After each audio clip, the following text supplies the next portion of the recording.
There we go. Mm-hmm. All right. So here we are. A moment in time, but 4 weeks later, in this mountain stronghold called Irkane, which means cliff keep. That's what you guys learned it was called.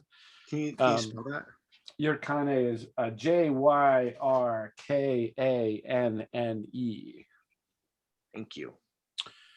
An Enin ruin that has been kind of converted into a settlement, which was once occupied by worshippers of the mountain and has been taken over by a cult of the god Vihainen, who is a god of chaotic forces. You guys don't know a lot of details about you. I remember we talked about how like there might be stories that Rayunans would tell about Vihainen like stealing children, from their beds, or Vihainen was like this classic kind of boogeyman kind of figure.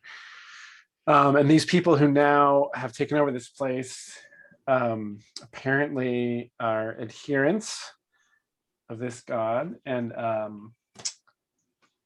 after a quite tense infiltration by Muirin, the elf, who went basically all over the place in here, kind of scouting everything out. The leader, a person known as Stonebreaker, emerged from his dwelling at the top of the camp there, and gathered a bunch of his people and descended, and then took a prisoner out of some kind of some kind of place where they were holding this person. And Stonebreaker and 5 of his followers came down to this cliffside, clearly intent on casting this person over the side. Meanwhile, at this point, Muirin is watching from the top of the ruined tower right nearby. Taimi had sort of climbed over the backside and started to descend, and is now observing from John. Do I have that placement of Taimi right? Is that right in your memory? Yeah, that's okay. Exactly correct. Yeah. And then, but the big show, the big light show is Paiviki striding across the rope bridge, surrounded by bright fog, to the stupefaction of all present, and striding purposefully towards the cliffside where this person is on the verge of getting thrown over. And upon seeing this glowing will-o'-the-wisp Stonebreaker retreat. Oh yeah, and also Muirin fired an arrow from up above and hit the post right near Stonebreaker, which kind of appeared to scare him away. So he's retreated under the awning at the base of that tower and is shouting orders to his people to throw the prisoner over.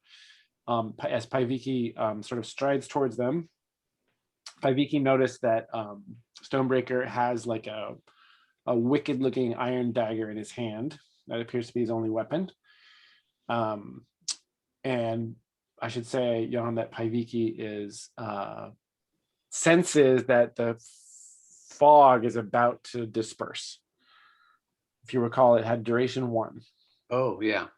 So that managed to get you across the bridge and past all these guys, and now you can tell that the fog, you can actually see it starting to thin a little bit, and you know that the fog's gonna fall away from you very soon. So that is where. Are there any details I'm missing? Anything else anybody remember? Nobody knows where. The Stonebreaker knows there's somebody up above who fired an arrow, but nobody's actually seen Muirin, and nobody knows where Taimi is either. In fact, at this point, their only experience of your guys' presence was the appearance of the arrow and this bright, glowing ball of mist that's moving through. Serious. But they are like aware that something was like stalking them because of the that guard getting. That's right. The guard disappeared, and they went out into the woods to try to find him, and then didn't pursue and then returned. That's right. Yep. So there was a hint that something some foul play may be afoot. They had that. Right. Oh yeah. Initial warning about that. So I The- think it makes the most sense to start with Paiviki. Did you have a question, John? Is the person that seemed like a leader that wasn't Stonebreaker in this crowd? Yes, she's one of the group on the at the cliffside there. Okay. So, and at the cliffside, there's this person, this weaver, that got pulled out of that archway, and there's two people that are holding him. That's right. And Stonebreaker said, "Throw him over the throw." Did they say? Did he say throw him over? Yep. Yeah. And those people are moving towards the cliff, or Yeah. So I guess the question is Paiviki close enough to like run over and bodily like grab the guy or the people that are holding him? Yes, but it would be a roll. You'd have to make a roll to do that. To do it fast enough. Uh-huh. Okay. Fast. She's not the fastest. There's So also yeah, if Timey and Weirin can also, feel free to act as well. If anything occurs to you. yeah. Go ahead, John. One thing that came up to my mind was that when Paiviki was casting spells, she was befuddled or something like that, and she her sharp wits are somewhat addled, so she's not the powerhouse of magic that she usually is. She's down a point of intelligence, or of int, so her modifier is lower than usual. So magic might be more of a challenge for her. How did that happen? I can't remember how you lost that. I can't remember exactly which spell it was. But in this, oh right, there was the whole ventriloquist voice thing. There was a whole bunch of different. There's a whole lot of spells. She was just pulling them all out. Right, and I know you forgot Bright Fog, so that's now needs to be rememorized before you can use Bright Fog again. Is that right? Yeah, I rewatched the video. Good. You rolled like a 7 and then bumped it up to an 8. So Vacuity? Yep. Okay. I'll write that down.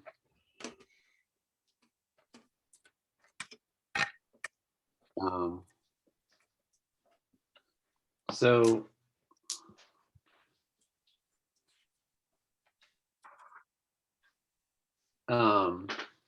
if I cast a spell, I could theoretically do it from a distance.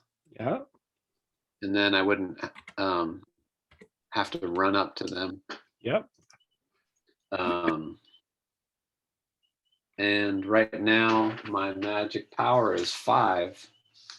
So in theory, well, let's see.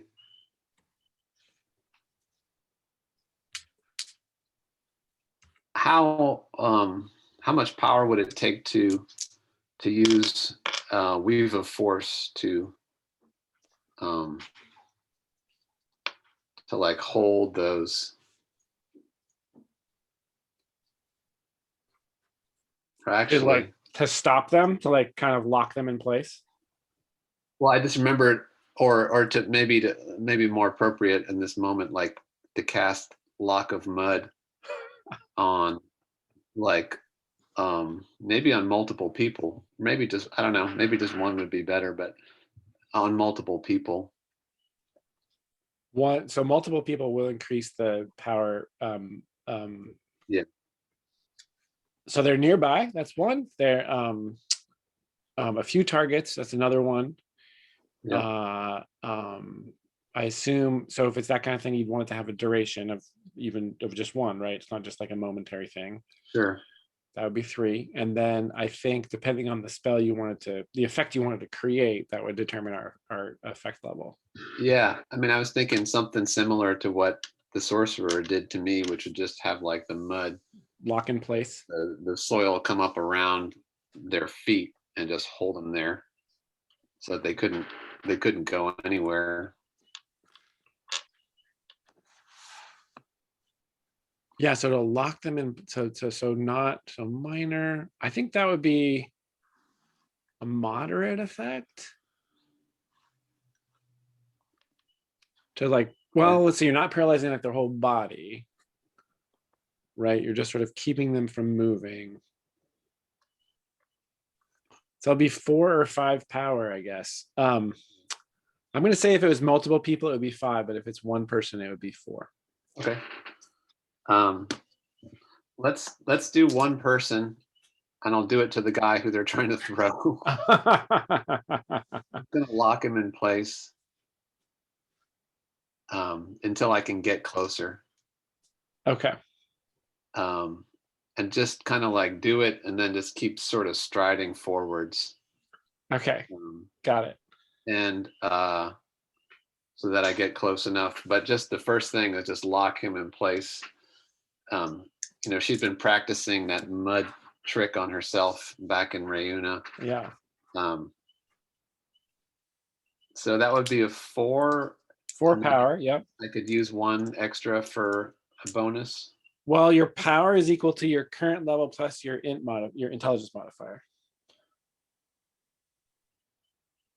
Did your int go down? But then you can use whatever you have left over as a modifier. Is that right? Yeah. It goes towards your, yeah. Okay. So that's what she's doing. She's going to call on the mud or the soil to form around this person's feet. Yeah. And lock it in place. Okay. Hard like clay. Got it. So let's. She's going to do. Okay, hold on. That's before you roll. So you get the extra. So what is your current power level right now? Well, it's 5 plus 1 for my int, so 6. Oh, because you're level 5. Let's see. I'm level 6, but I'm I think a level 3 magic user. Okay. Oh, wait a minute. So your power is equal to your current level plus int. Yeah. Oh, so it's actually 4. Because of your int dropped a point, right? Right. Yeah. So Right. That's what I thought. Okay, so you don't get the extra point for right. Yeah. Right.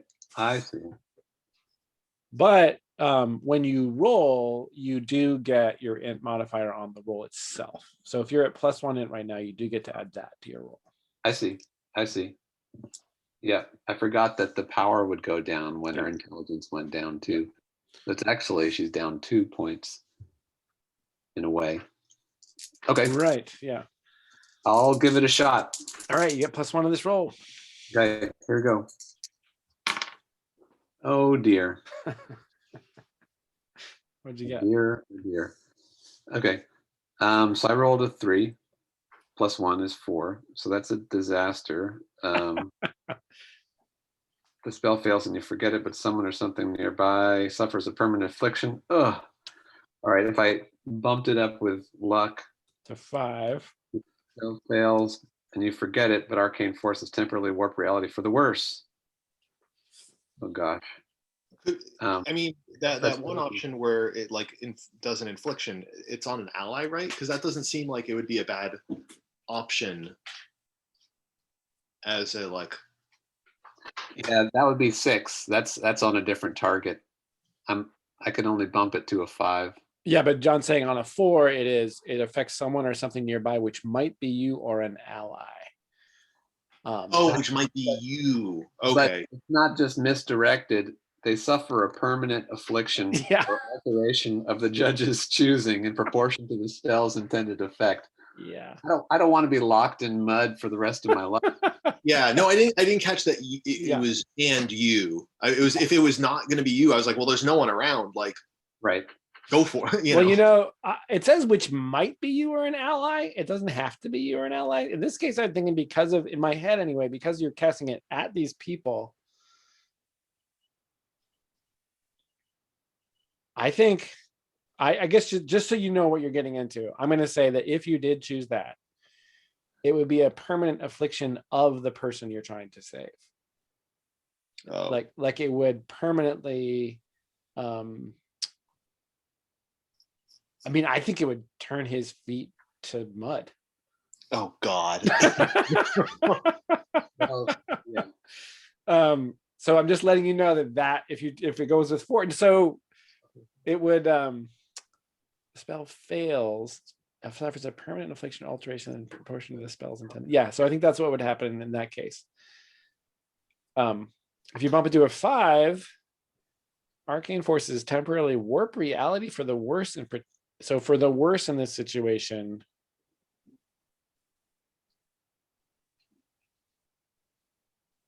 I want to say the spell fails and you forget it.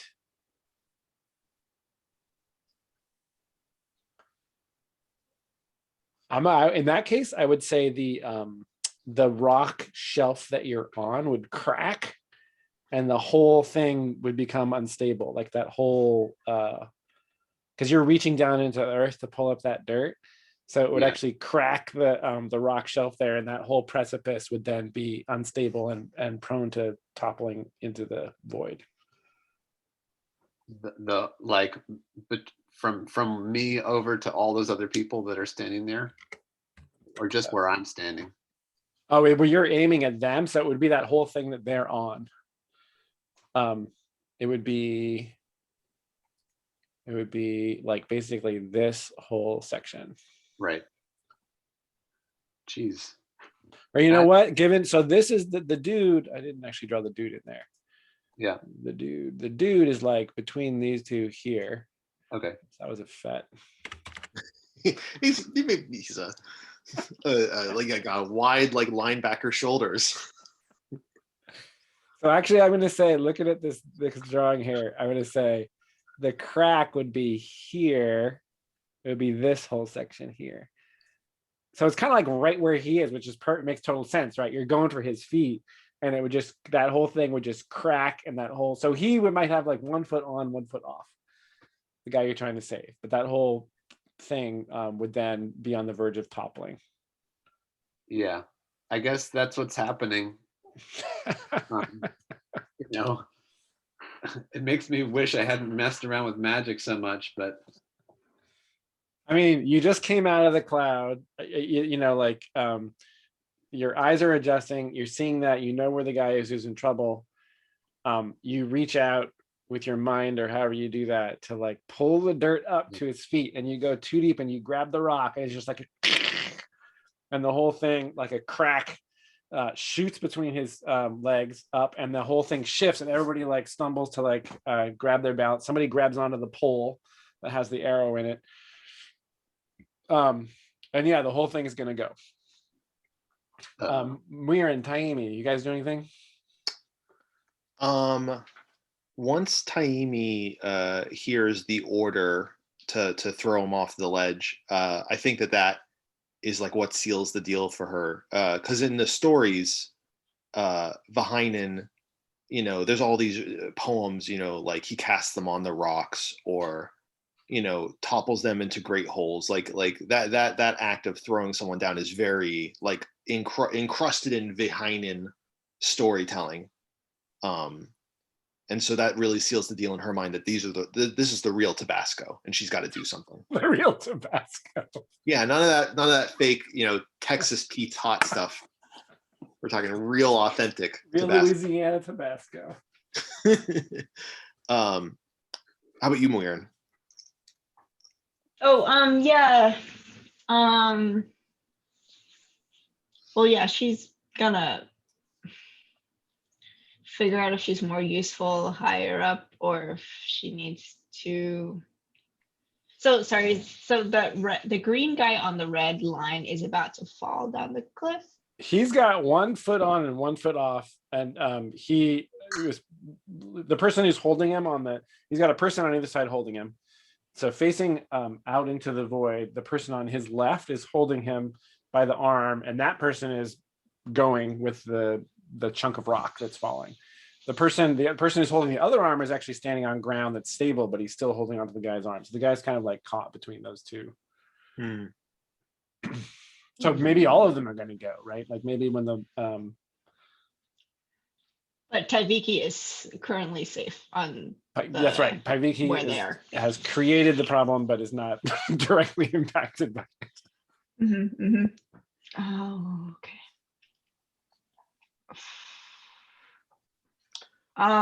She.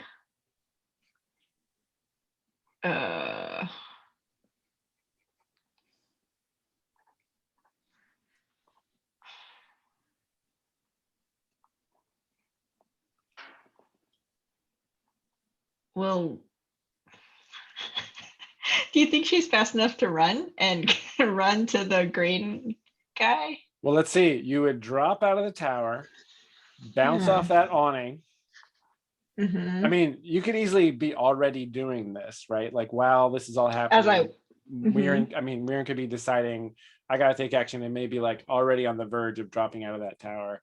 I'm going to say you could do that with a roll. I mean, we've already established that you're a fast. Do you remember when you leapt off the back of that cave crawler back in the lair of the River King? Yeah.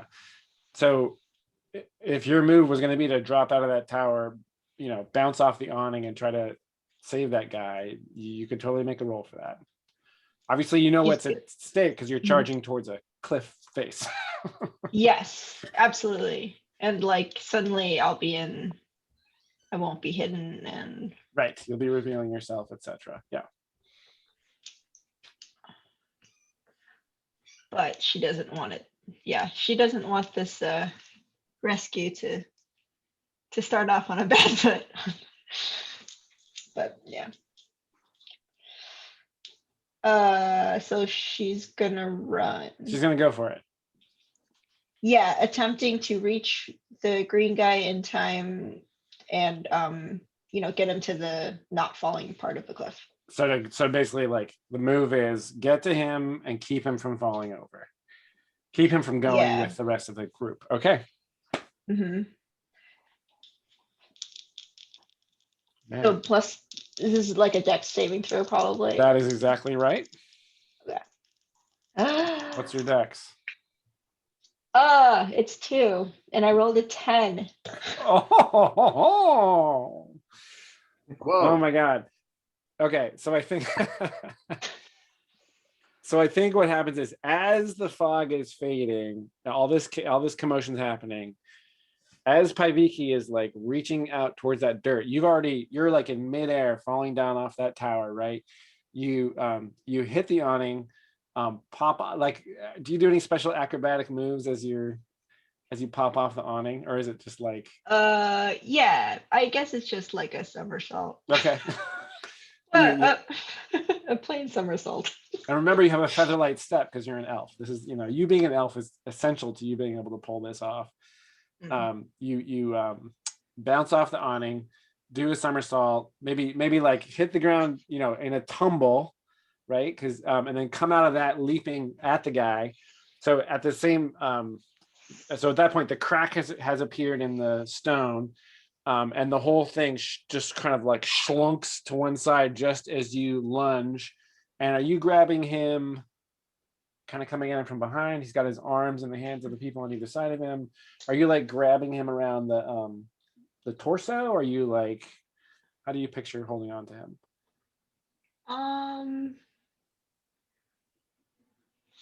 Yeah, if I'm leaping through the air, yeah, just grabbing him from the side around his middle, and like a grab and like pull back kind of thing, like or like stabilize yourself so he doesn't get yanked over. Anchoring him. Okay. So that happens. The rock cracks and is starting to fall away, and everybody on it is sort of like totally off balance, completely surprised, and like sort of trying to scrabble and get off the rock as well. John, is Taimi sort of watching everything from a distance?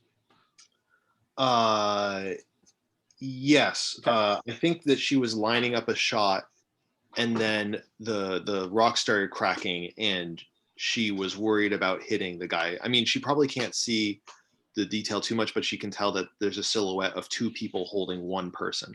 Got it.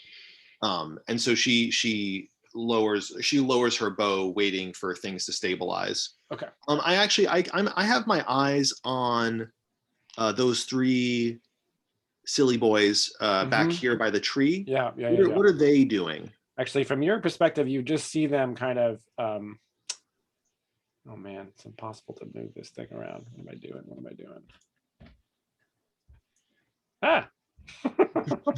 I'm just gonna redraw them. That's the easiest thing to do. Fatties. Oh. I tell you that very inconsistent zooms sketch tools, but maybe it's because I'm zooming in and out. Okay, so they're basically like they're coming up behind Paiviki. Okay. And you see them at this moment is when you see them come into view. Okay, then I'm going to take a shot at one of the middle one. Go for it. You got your +3 dex. I got a 6 + 2 is 8. Oh, just +2? Oh, sorry, +3, 9. And I think I have a surplus of luck, so I'm going to bump that up to. So that would be a 9. Bump it up to a 10. Okay, great. Deal your damage. Well, longbow is a D8. D8. Yeah. Oh, and remember you can spend metal if you want. I don't know if it's appropriate at this moment, but if you roll a 10 or higher. Yes, I can.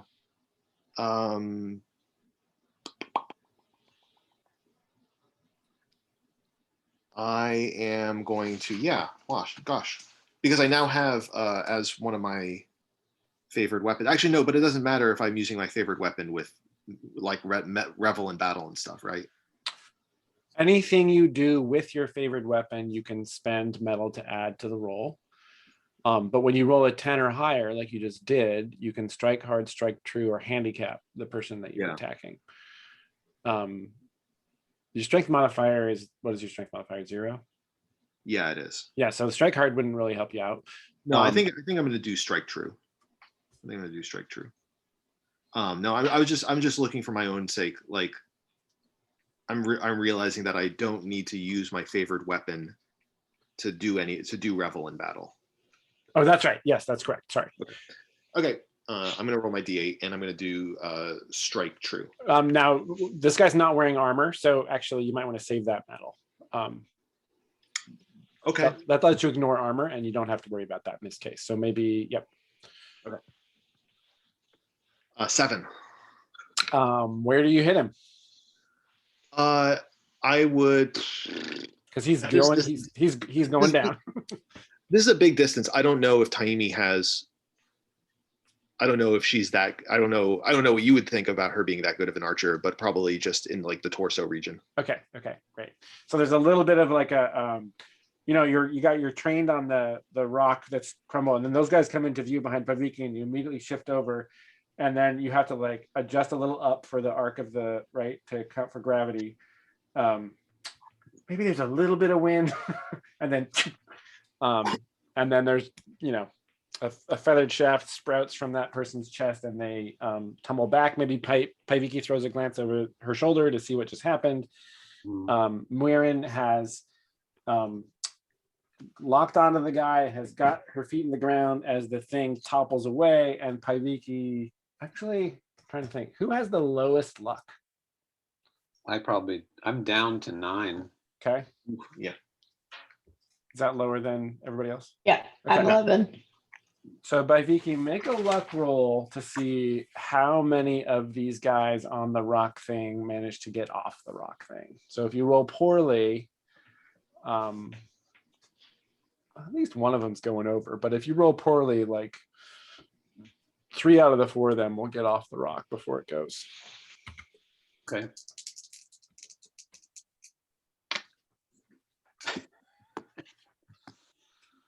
Yeah. Here's what I got.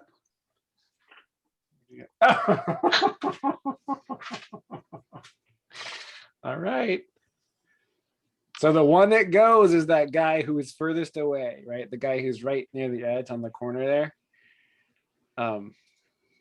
He goes, ah, along with that whole thing of rock, just like there's like a horrible grinding noise as the whole thing kind of ka-chunks. And he actually goes, before it falls, he goes, because he totally lost his balance right there on the edge. And the other ones, these two guys managed to like jump aside here. The one that was near, the other one holding on to the prisoner kind of throws himself off, and basically Muirin and these two guys are in a heap on the ground right there. And there's no cliff. And there's now a totally different cliff. Right? This is all gone. Whoa. Yeah, and this is just Wow. So now there's two guys here, along with Muirin, Paviki there, and then these two guys have sort of clambered off, and they're all just like, there's a moment of like shock, and then Paviki gets to act, and Stonebreaker lets out like a kind of like what's the word I'm looking for? Like an exultant kind of like this like chaotic occurrence is very pleasing to him. Yeah, maybe Paviki will be a convert. And it's Paviki's move. I think she's gonna lunge in and just try to like grab Mirren and the guy and just like hoist them back. Muirin and the prisoner, and like haul them away from the Haul them away from the cliff. Okay. They're in danger because they've got guys on top of them, right? Yeah. It's like a potentially dangerous situation. Yeah, everybody's kind of momentarily just trying to like orient themselves, but definitely getting in there and pulling them out seems like a helpful move. Yeah. All right, so you do that. Gonna I think you don't have to roll for that. You sort of like lunge in there, grab onto them, and haul them free. I think Muirin's probably also partly on her own getting out of there.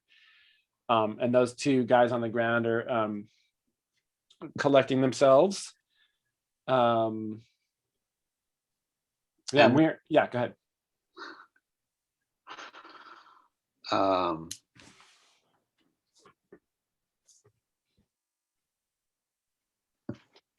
I think that Paviki's going to shout out, she's surrounded by guys. Yep.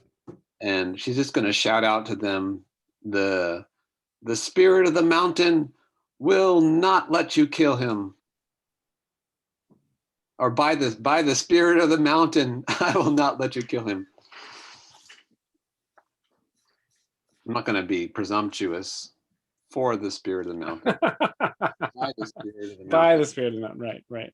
Calling on the spirit of the mountain to aid her. And I thought it might have extra impact since she just knocked off a piece of the mountain. Or maybe they don't necessarily know why the mountain collapsed. That's right.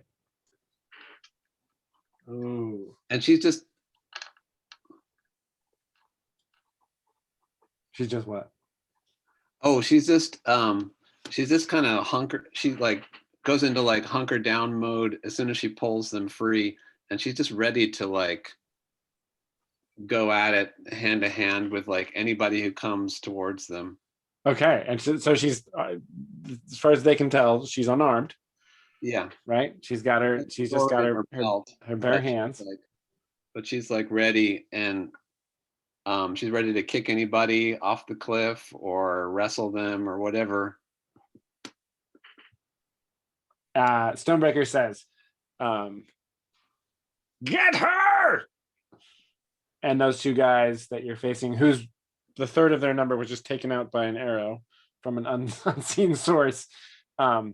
Like look at him, like they look at him for a moment, and then they like kind of, you know, glower at you, and they run at you.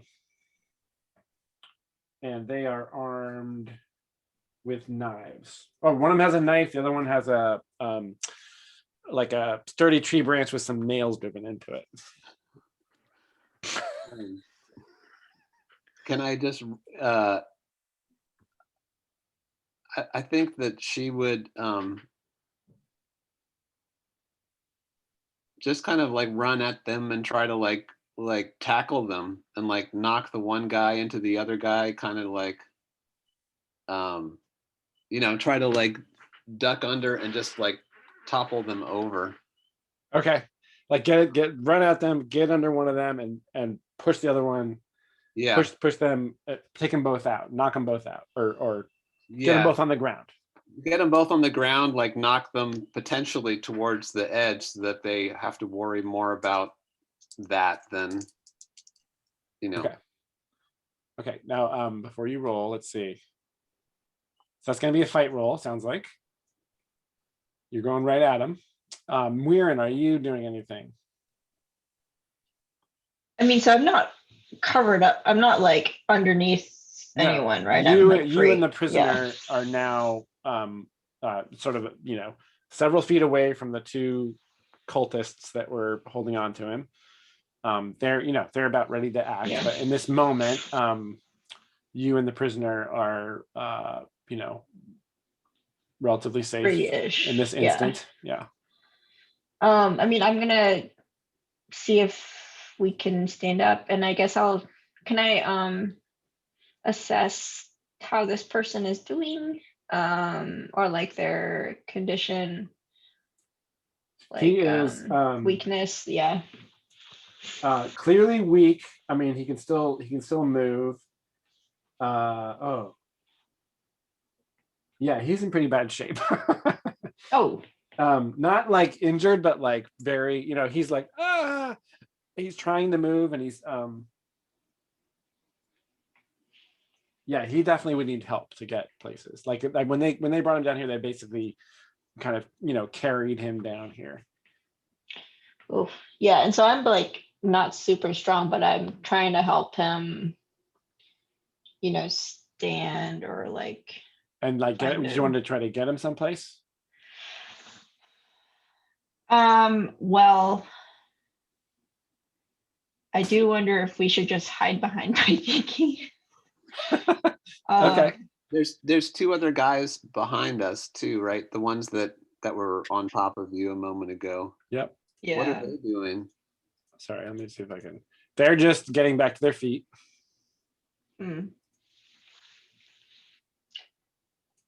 Well, yeah, maybe what I would do is I would put him in, like maybe create like a shield of me and Paiviki, and then he's like in between us. Okay, great. Sense. Yep. So you got Paiviki on one side, you're on the other side, and you're both kind of the guys in a protected zone between you. Okay, great. So that's your goal. And Taimi, are you going to take another shot? Are you going to come down? What are you going to do?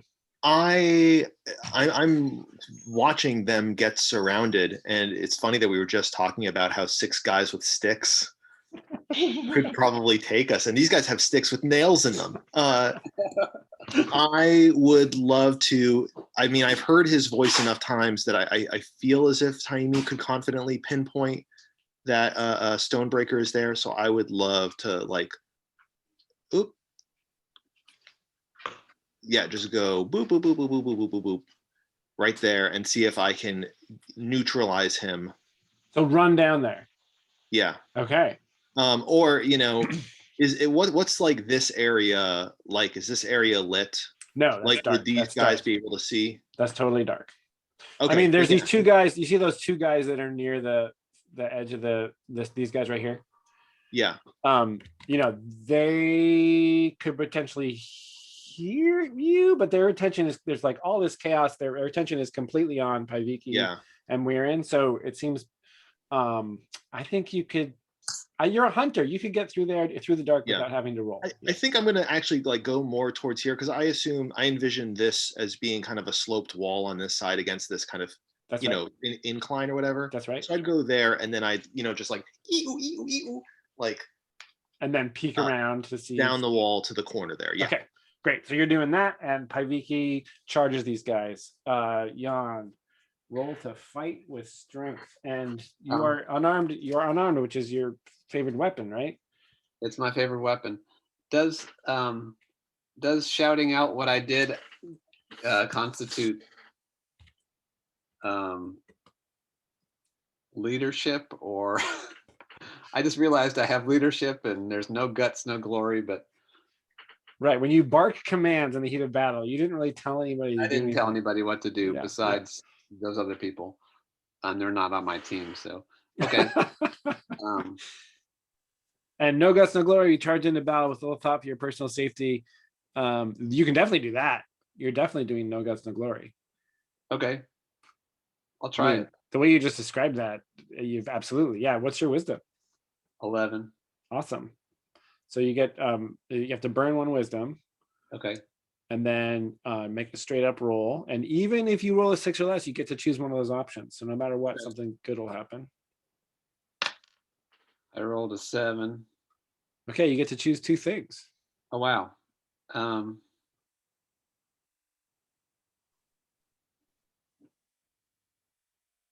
Wow. I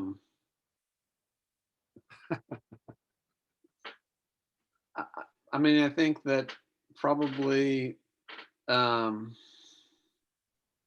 bottom 2, you take +1 ongoing until you suffer damage. Yep. And all allies witness your courage or foolhardiness and take +1 forward. Yeah, absolutely. Which I think is probably. Oh no.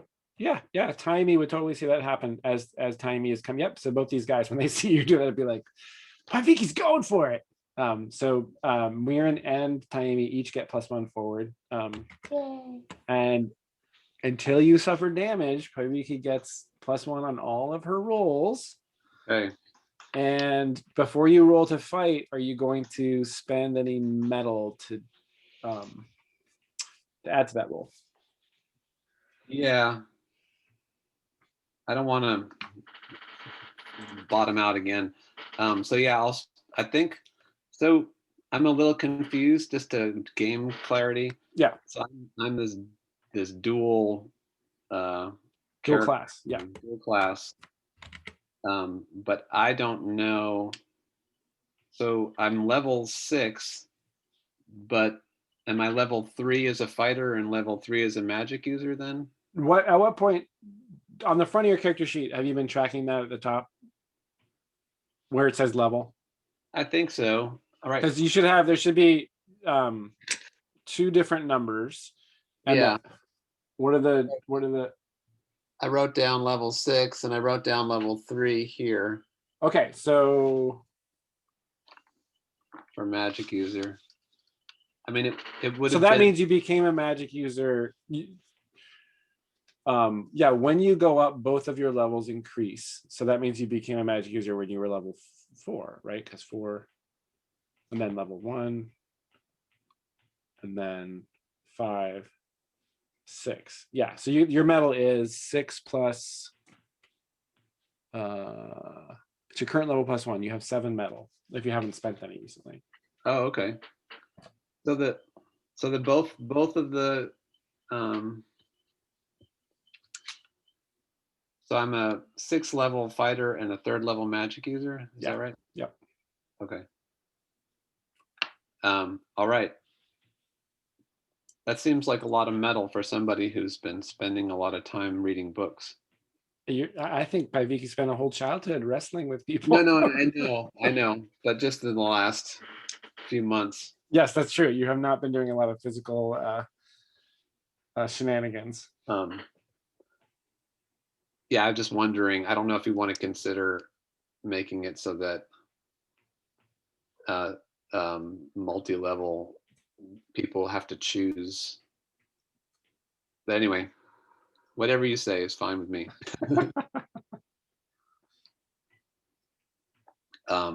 But she will spend a medal. Okay.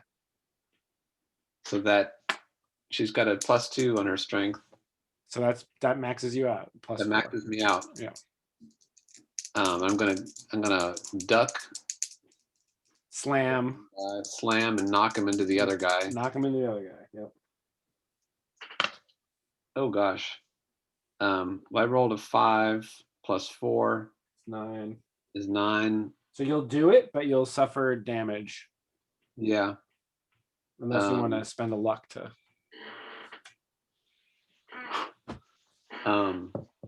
Wow, I'm just burning luck like there's no tomorrow. And I'll totally tell you that you'll suffer 1d4 plus 1d6 damage. That's the amount you'll suffer. Yeah, I think I'll burn a luck. It's less things to lose. Okay, so that bumps it up. Yeah. And you're knocking them both down. So yeah, you charge up the guy who has the knife. He actually like takes a swing at you. You go under. You like into his armpit and force him into the other guy. As the other guy's kind of turning towards you, and as he turns towards you, his partner hits him, fully in the chest, and they both fall backwards against the ground, and you are unharmed by that. So they're in like a heap of oof on the ground there. Yeah.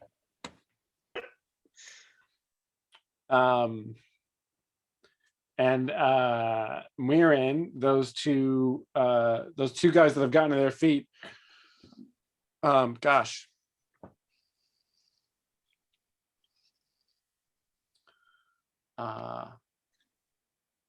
They're not armed. Neither one of them has a weapon. So they're I guess there's a moment where you guys are facing off, and that's so what do you do? You're facing these two guys, and they haven't acted yet because they're still trying to like figure out what the hell is going on. Like, you appeared out of nowhere. This glowing fog turned into a apparent representative of the mountain who just knocked down two of their compatriots. So you're facing these two, they look pretty fierce. You can see them. You've got your elf vision, so you can see them very clearly against the vast sky behind them there. And there's just a moment where they're like clearly like considering what they're going to do next, but they look pretty aggressive. So what do you do? So I think like I slung my bow, like during that run I had my bow like slung around my, is that possible? And I had it with me, but I have throwing knives, so I would try to throw one at each. Okay, love it. But I don't know if I'm ambidextrous, but if I can do either like that or like that. Or like the classic, is it like cross your arm to the belt and right, like a let's see, what would be we haven't established that do you want to establish that you're ambidextrous? We've never had the opportunity to do that before. Right, and I guess Mirren doesn't. Yeah, I think Mirren is ambidextrous actually. Okay, let's make an established roll to Okay. Like from childhood, or did you have to train for that? Like, is it common amongst all your people? I think it's a common elf like skill. Okay. So that would be an intelligence roll to establish that as a fact. Ooh. Got a +0. Oh, but so I would use my +1 forward on this establish, or could I save that for my throw? I think it's on this establish. Okay. I mean, that's yeah, fine. because it's like this is where we learn that you're ambidextrous. Yeah. What'd you get? Right. Oh, yeah, we'll get. Oh man. Okay, that's bad. That's really bad. What'd you get? So I rolled a 3 and I get a +1 forward. You get to mark intelligence. You're not ambidextrous. No. You can still throw. You can still throw both knives. But I think that if you do that and like roll poorly, both knives are just going over the cliff. They're just gone. Mm. Right? Like you don't have full control. You're just like, I need to take both these guys out. I've never tried this before. or maybe you have tried it before. I don't know. Or you can readjust your move if you want to do something that does not an attempt at ambidexterity. Okay, because like I could just throw one knife. Yep. I want to throw both knives, Go and that for would it. still be a dex roll. It'll be a dex roll. Yep. Oh, okay.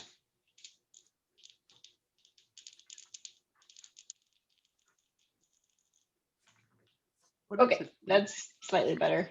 I rolled an 8 plus 2 is 10. Because you have +2 dex. Damn. Yes. Yeah. Okay, you deal your damage to each of these guys. What is the damage of a throwing knife? It's 1d4. Okay. So I can roll the d4 twice, or do I just roll it once and then? You roll it twice. Yeah, roll it for the guy on the Okay. left and then the guy on the right. Okay, so left gets a 1. Okay. Right gets a 3. Okay. So the one on the you know, it's like and it the first one like hits the guy's shoulder, like goes into his shoulder, and then kind of like tips up and bounces off of him, but like and the other one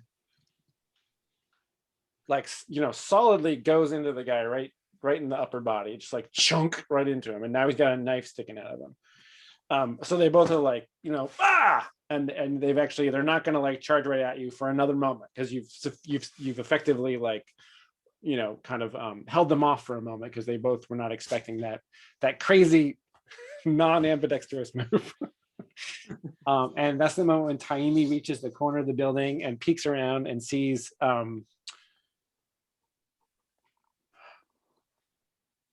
so Taimi, when you peer around the side of that building, you see Stonebreaker, and among all the supplies here, there's like crates and bags and stuff like that.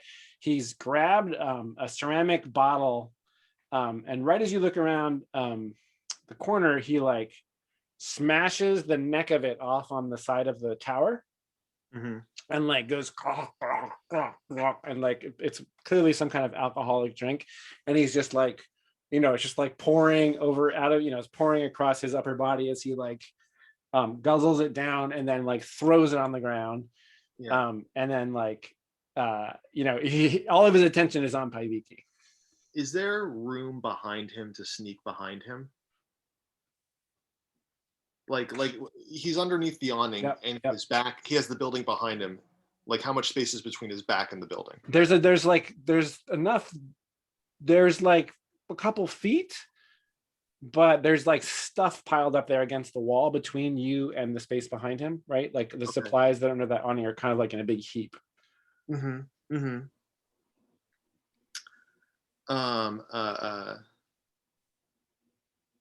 Yeah, then I am going to draw my bow, and I'm gonna step forward and call out Sinti Paha. Those are the magic words from the story that the hero uses to get rid of Heinen. That's the only thing that Taimi can think to say. And they're like words that like banish behind him, is that right?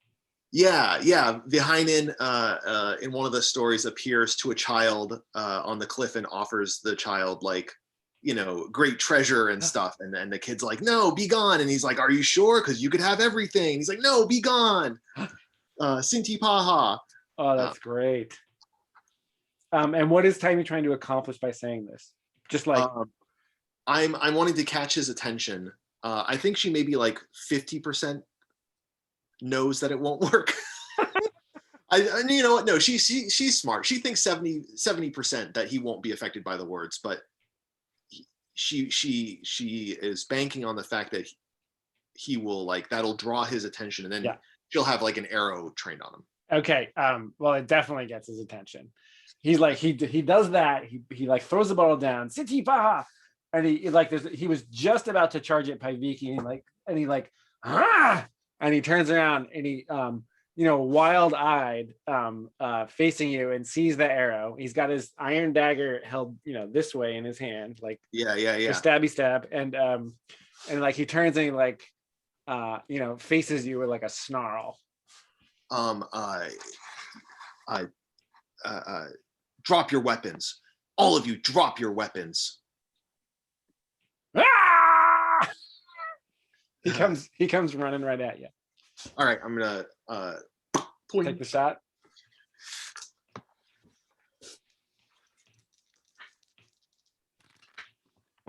Oh, the first dice was a 1. Oh no! The second dice was a 2, which is a 3, plus 3 is 6, plus my 1 luck that I'm going to use is 7. Whoa. Gee whiz. Managed to get that to a 7. I mean, I realize that if you, heaven forbid, have a +4 in a stat, or once you have a +4, like, and you have 1 point of luck, you have no fear. That's right. Yeah. You can just go for it. All right, so you get to deal your damage and choose to either mark an ammo, roll damage twice and take the lower, or attract unwanted attention, which in this case would be the guys who were behind you. Yeah, I will mark an ammo off of Okay. my inferior non-piercing arrows. Oh, that's right. They don't have the iron tips. Bless you for remembering. Does this guy have armor? Yes. Uh, He's wearing like a kind of fancy leather armor. Then I can't use my I didn't roll high enough to use my metal, so That's right. 6. 6. All right.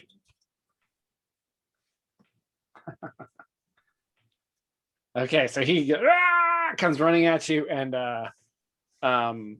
just like like right there, smack. Boy, and it's a long bow. And it hits him there. I think he staggers.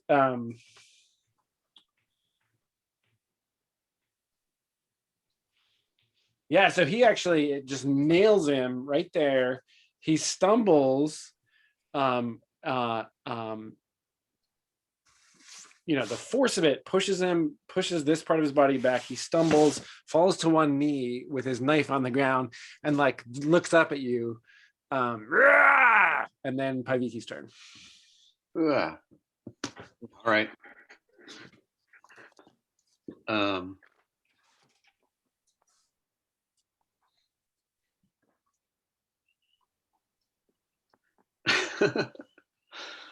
This is just going to be a throwdown.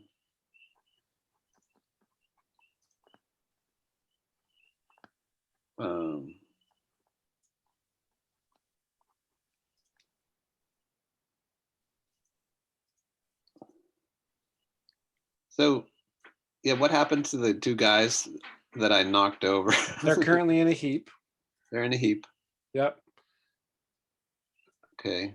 And I guess, and you're sort of standing, nearby them. Man, this eraser.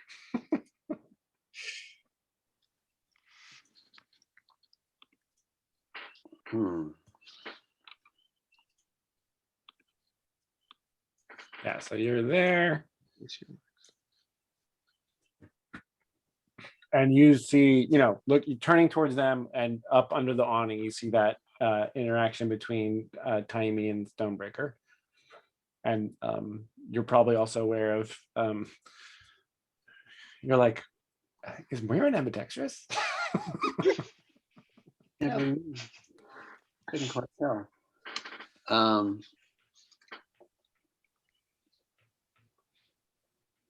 So Stonebreaker is kind of, is he running towards Taimi under the awning, or he stumbled? He kind of got halfway there and he like dropped to one knee, but he's clearly going to continue his motion. Yeah. And they're both under the awning. Yeah. Okay. Taimi, I think, is, correct me if I'm wrong, Don, I think Taimi is sort of just outside the awning on the slope Yeah. side there. Yeah. Yep. And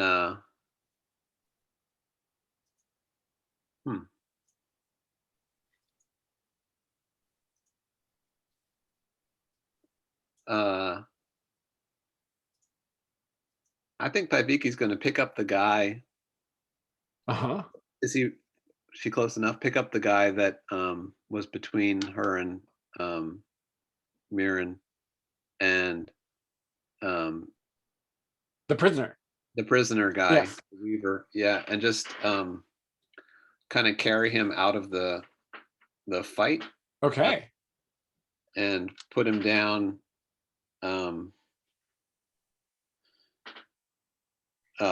just like kind of near that door that he got dragged out of. Just Okay, like, so you're gonna grab him and run that way. just put him down right there. Okay. And I think that's about all you can do before the next thing happens. yeah, I was that just okay? thinking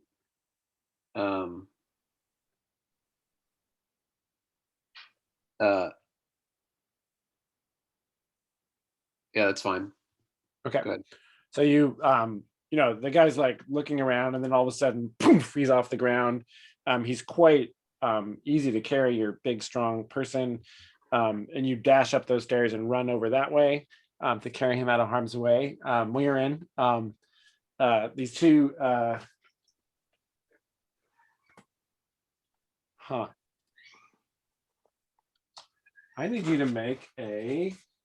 I need you to check morale on these dudes.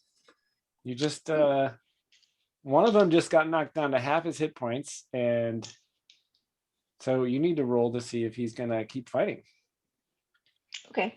So Is that that's 2d6 plus nothing. What's the They trigger for rolled a that? 5. Oh, sorry. You rolled a 5. Mhm. Okay. They're gonna keep fighting. The trigger for that, John, is the first time you reduce an enemy's head count or hit points to half or less, you check morale. I don't think I've been doing that consistently across the board although I did do it in the caves. I remember that. Yeah. And it also depends on the circumstances. And looking at these guys' tags, I thought, and what just happened, I thought, oh, they might actually not, they're both unarmed. They just got hit with throwing knives. They might not stick around. And one of them took 3 hit points, which is half the amount that he has. And so I was rolling for that guy. If he was chipped away 3 times 1 HP over the course of 3 turns, on that 3rd turn he would still make a morale check. Yes. Or is it like you get hit for half your HP in 1 blow? Both things. Okay. Obviously the second one would trigger it. Yeah. I didn't know if that was the only way. Okay. And then does the morale check apply to the one that didn't lose half their hit points? No, it was just for the one guy. But if half the number of enemies also is left, right? Like when we started this fight, we have Stonebreaker plus, let's see, we have Stonebreaker 2, 3, 4, 5, 6, 7, plus the guy that went over the cliff. So there were 8 in the beginning. If you reduce them to 4, there's a chance that they might run. Then that's a group morale check. Yeah, exactly. It counts. It applies to the individual, but also to the group. So, and right now you still got 6. No, you can still, there's still 7 of them kicking. So that guy actually he made his morale check. That roll made, and now they are both kind of coming at you. They're both trying to grab you.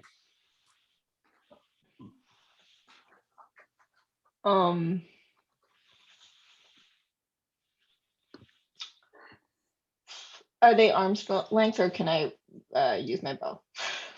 Definitely cannot get your bow out and shoot. Okay. Then I will dodge their blows because I'm so fast, or get away from them.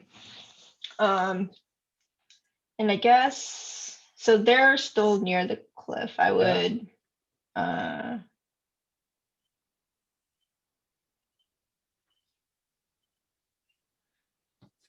If they're both coming towards me,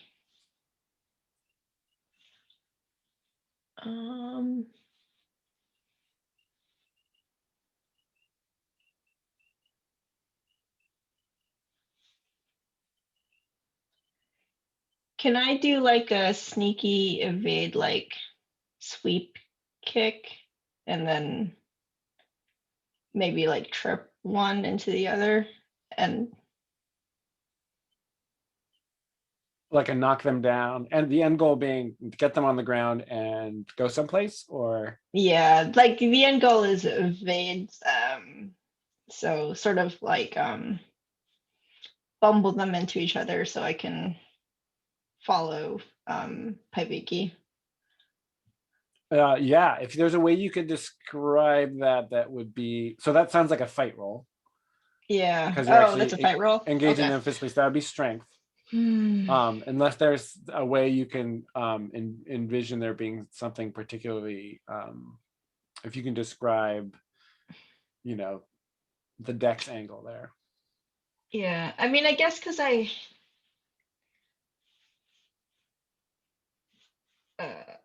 essentially could just turn around and run, You could, right? that would be a dex roll. Yeah, you could just, And you could then, just book it out of there. yeah, yeah, and then I wouldn't be able to land any hits on them that way. But That's right. at least then I'd get more distance. Oh yeah, okay. So I'll just somersault away and use the time to try to get my bow ready if So I like can get there in to like time. run after Paiviki to get enough distance where at least if they pursue you, you can get a shot or two in. Yeah, yeah, Is that fair to say? Okay, make a saving throw with that. yeah. Okay. Oof. Okay. 5 + 2, 7.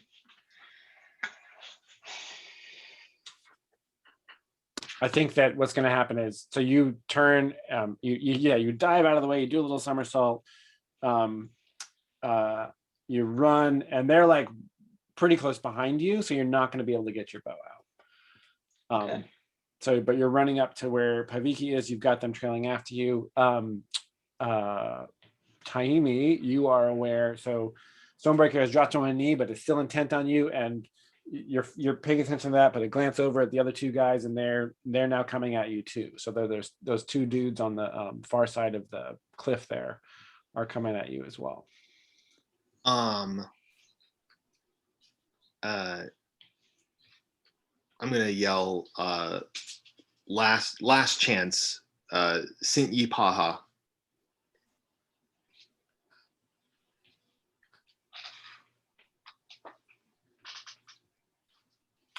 Are you And I've got my. Do I have the time? I know he's coming at me. Do I have time to grab another arrow? yeah, you're fat. You're totally, you're Then I fast. grab another I mean, arrow. basically after you, when you get hit by the first arrow, you've already got the second arrow in your bow. Yeah. And I'm aware. I glance at them, but then I turn back to him and I just last chance. Sint Yi Paha. Yeah, he's going for it. He's coming. All right. Yeah. I'm gonna book. All right.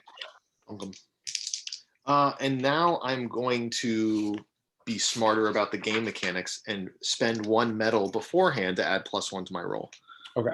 So that hopefully I don't have to spend a luck.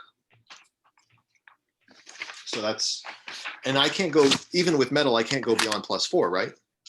That's correct. So just to be clear, he's probably going to hit you with his dagger this move on his part. Yeah, that's fine. Okay, just so you're aware. Okay. Yeah, I'll take it. I got armor. Great. Love it. Just wanted to make sure that was on the table. Okay. I mean, I'm sure I'm going to be like super fearful of the wound, but okay, 6 plus my 3 plus the 1 is 10. I gotta say, nice, perfect. I also gotta say, John, Taimi is filled with rage. Mm-hmm. If you recall the irewort that you. Oh my gosh! Yeah, that's right. That's right. Yeah, that's right.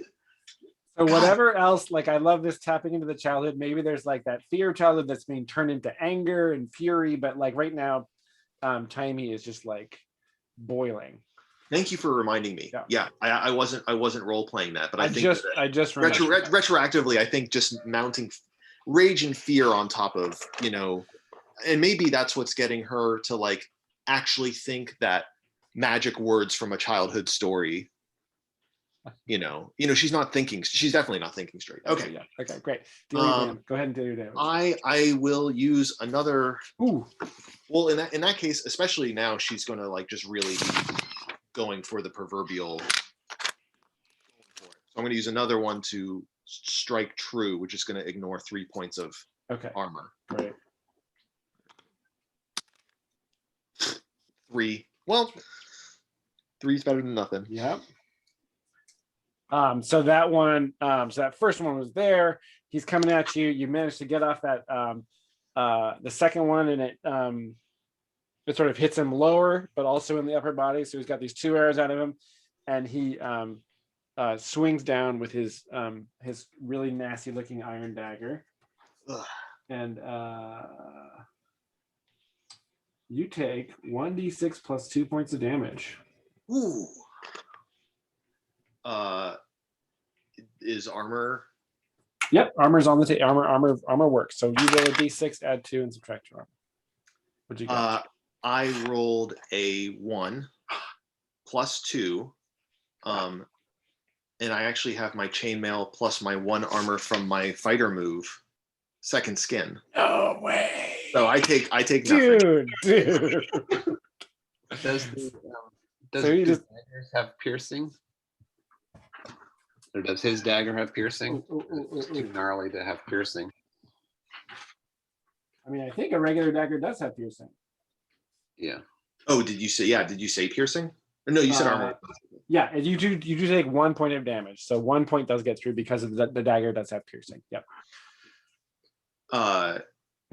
Well, the dagger does 1 plus 2, and if armor's not on the table, then I have no armor. Then it does all 3 damage. No. One piercing means 1 point. Oh no, that means it ignores 1 point of armor. Yeah, so your armor counts as 2. Counts as 2 instead of 3. Yeah. Got it. And So you so take yep, 1 so 1 point. point. Yep. Oof.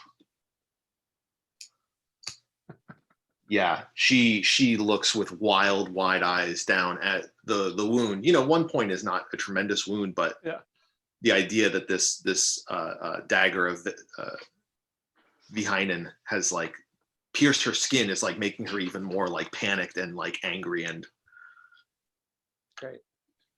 Yeah, so it's like, and he's like, he's sort of like falling on you, and now you're like face to face with him, and he's just like, smells like moonshine, and yeah, it's kind of, and he's got these stars all over his face.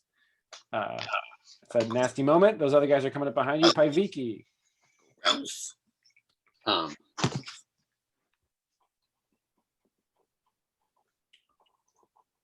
I think she's going to try to be a leader, pull out all of her different skills. And so the 2 guys are chasing Mirren towards us. Yeah, and these other 2 guys are now up, and they're coming up these stairs. Yeah. So I'm going to shout to Mirren, get Stonebreaker.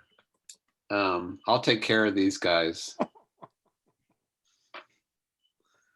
So I'm going to try using that leadership. Yeah, and in fact, if you're shouting that loud enough for Timey to hear you, Timey also gets the bonus. Not that Timey needs it, but yeah, +5. So roll your charisma. Okay. I got 9 + 2. Okay. Okay, so both Taimi and Mirren get +1 ongoing until the battle is over to get Stonebreaker. Yeah. If you want to get Stonebreaker, Mirren, I don't know. Oh, I do. Does that count when you pursue Stonebreaker's followers? Nope. Oh, okay. Yeah, I would have had to be more vague, I guess. Get everybody! Get everybody. Not exactly like leader. Get everybody. Fight them all! Yeah, some command that encompasses all in and out of combat actions from now on forever. Do it. Do whatever you choose to do and do it well. Do it well if you're gonna do it. I'm sorry that we've broken your game, Jason. All right, so Paiviki shouts that order. These 4 guys are coming. Mirren, what do you do? Yeah. You're gonna do something else? I'm just wondering if Mirren's gonna react to the order. Yeah, I mean, I think I'm gonna pull my sword out Ooh. and just start attacking people. Okay. So you're ready. You're gonna face off against these 4 dudes. Yeah. Love it. So Paiviki shouts the order. It's like that fancy jeweled short sword, right? It's a jeweled short sword. Right. There's the shing as the sword comes out. Yeah. And the jewels glitter in the moonlight. Muirin, what do you do? So am I like line of sight to Stonebreaker? Yes. Okay. Who's now directly engaged with Muirin, like basically like right up against Muirin with his dagger stuck through that chainmail. Taimi. Sorry. Taimi. I'm always mixing your guys' names up. Apologize. Oh wait, so Taimi has a dagger? Stonebreaker has a dagger, thrust into Taimi's chainmail. Right. Okay. And then we established that the Stonebreaker is wearing armor, so Yep. you need a piercing to do damage. I mean, it is just leather armor, so it's just 1 point. Piercing, but if a piercing thing would ignore that. Okay. So I didn't have, and then are those 2 guys still coming for me, or are they now coming for Paiviki? They're sort of charging towards where you and Paiviki are. So you're not sure what they would. I mean, yes, they are still coming for you, but if you did something to get away from them, maybe they would go for Paiviki. Who knows? Right. Okay, because I would like to try to get my bow out and I guess position myself so Paiviki is closer to the 4, or she'd be a sooner target. So pulled out her sword. She was trying to step up to the guys. Got it. So Paiviki is now between you and the onrushing people. So you do have a little bit of breathing room there. Yeah, I mean, so I'd like to get my longbow ready to shoot at the Stonebreaker. Okay.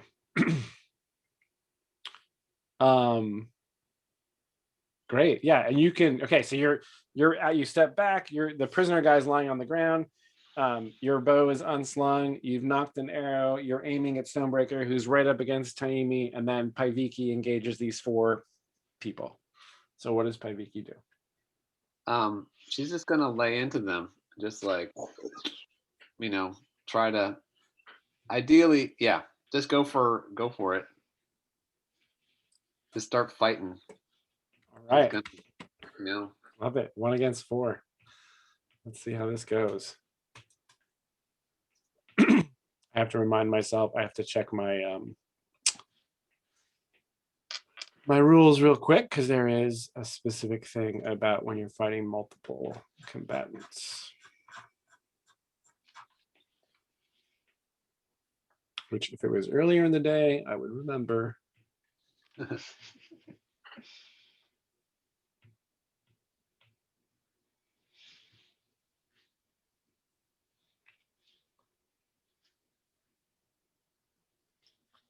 Okay. Battle moves. All right. When a single combatant deals damage to multiple targets at once, roll damage for each target individually. Okay. So, and now when they attack, so this counts as a fight roll against all 4 of them. If you take damage in this, I will roll damage. You'll roll damage for each of the attackers. Keep the highest roll, and then add 4 to that because there's 4 of them. Okay. Okay. So this is a fight roll, and you're just like laying in. You're going at it with that. All right.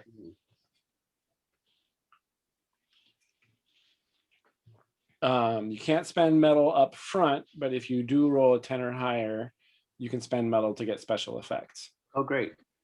And I still have the +1 ongoing because I haven't suffered damage. Oh my God, you sure do. Yep. Yeah. Plus your strength modifier. So I have a +3. Dang.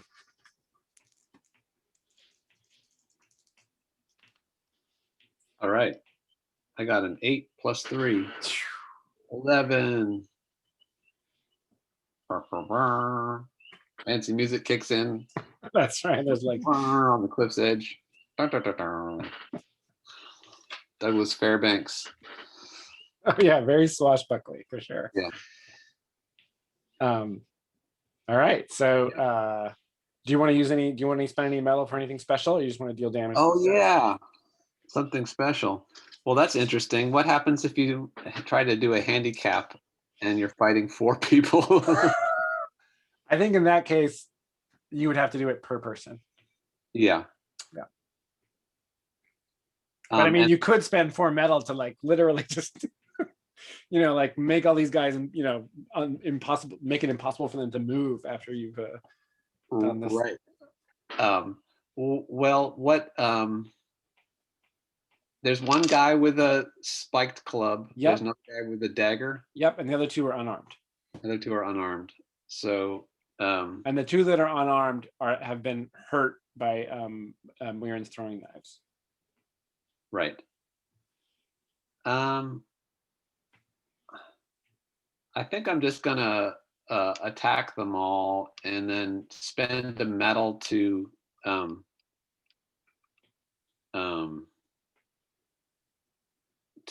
disarm the guy with the club. Like I just want to like, as I'm fighting, just like hit that club with the sword so that Nice. it just goes flying into the darkness. Oh, excellent.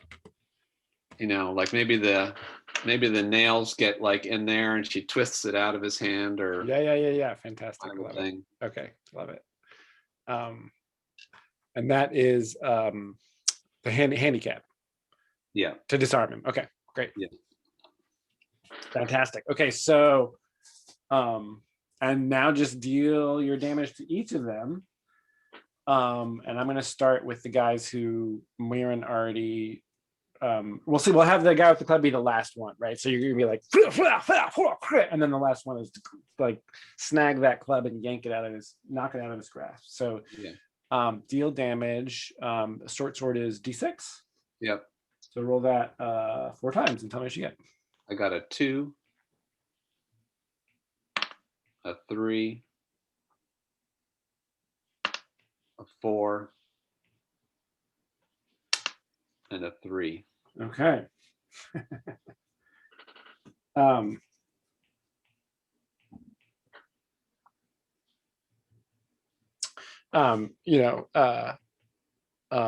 Stab the first guy who like immediately recoils, slash against the second guy, and he like flies back and tumbles over the ledge behind.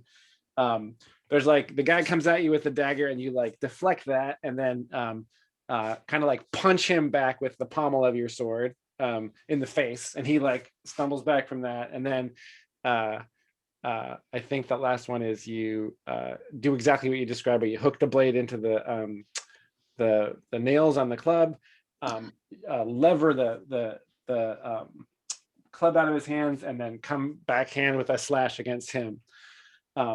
So one of them is completely down, the other 3 are injured, and you're holding them off. Basically, they're still like around you in this semicircle, but you've completely like held them off in that moment. And make a morale check. All right. One of these guys, my nose is sticking around. Okay, go ahead. Make. Is it plus luck? No, it's not plus anything. It's just straight up 2d6. You can spend luck to increase the thing, but okay. So I rolled an 8. Okay. And for them to surrender, I would need to roll high. Is that or run away? Yeah, it depends on their. Yeah. But on a 7 to 9, They attempt to flee or surrender if they're cautious, but otherwise continue fighting. Well, guess what? They're not cautious. No, they are. All right. So that's one. So that was one guy. Roll for the other two guys. Same deal. Okay. He got a 2. He's not backing down. Yep. And a 4, so he's not backing down. Okay, so the first guy that you hit, the one that had already been hit by Marin's knife, you actually slashed him, and he like takes a step back, and then he does this and just kind of like retreats. And the other two are still there, damaged. One of them's disarmed, but they're still ready to fight you, and they're not going anywhere until they're down, because they made their morale checks. Yep. Taimi. So Donna, you've got the bow trained and you can take your shot whenever, but knowing that Taimi is right there, so it is something to consider. And Taimi, it's your move. The two people coming up behind you, Stonebreaker right against you with his knife kind of still, it's got these like teeth on it, this knife, and the longer of the teeth, two of them are hooked into the chainmail itself, and the longer of them like got through that chainmail. And he's up against me. I just fired a bow, so he's probably like right up, like this. I let go of my bow and I try to just push him off me. Okay.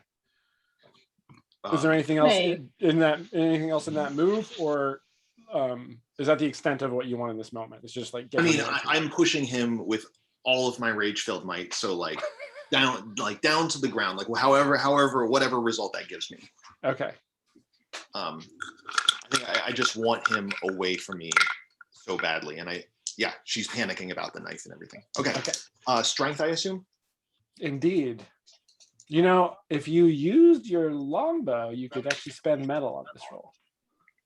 To like, if you did that, I'm just pointing that out. That's a. I feel like that's a small bit of strategy that is escaping her. Got it. For the moment. So I'll just take the +1. Jumanji. No, I don't do it. 3. No Jumanji on that.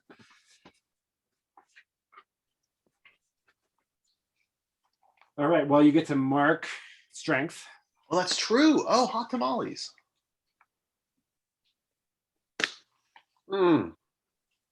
Okay. So you go, ugh! And he actually pushes you back, and now, bam! He's on top of you, and he like pulls the knife out, and he's just about to stab you again. And does Mirren take a shot? Yeah, for sure. Sorry, I didn't want to interrupt the moment of him speaking, but yes. All right, roll dex.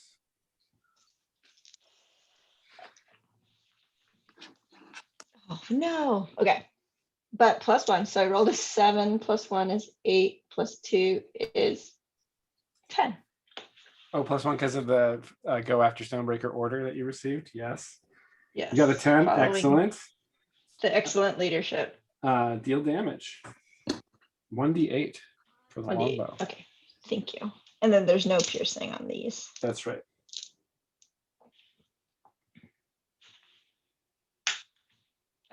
Lame. 3. Okay.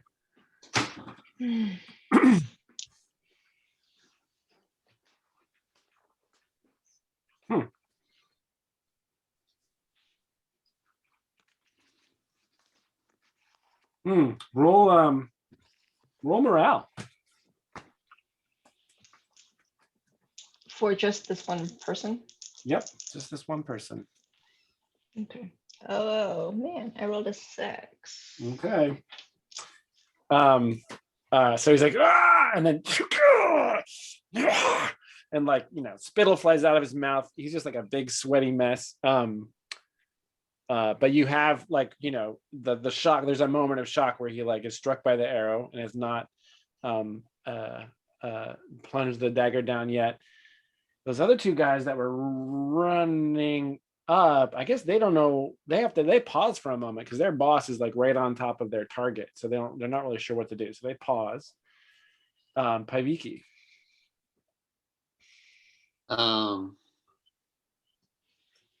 So there's 2 guys left. Is that right? That you're facing. Yeah, one has backed off. The other one is incapacitated completely. And yes, there's 2 guys. One of them has a knife. Okay. And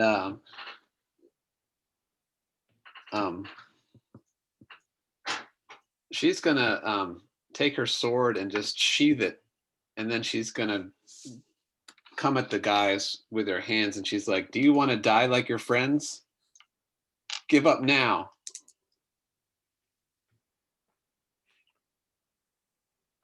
They made the morale checks, so they're not going to give up. Sure.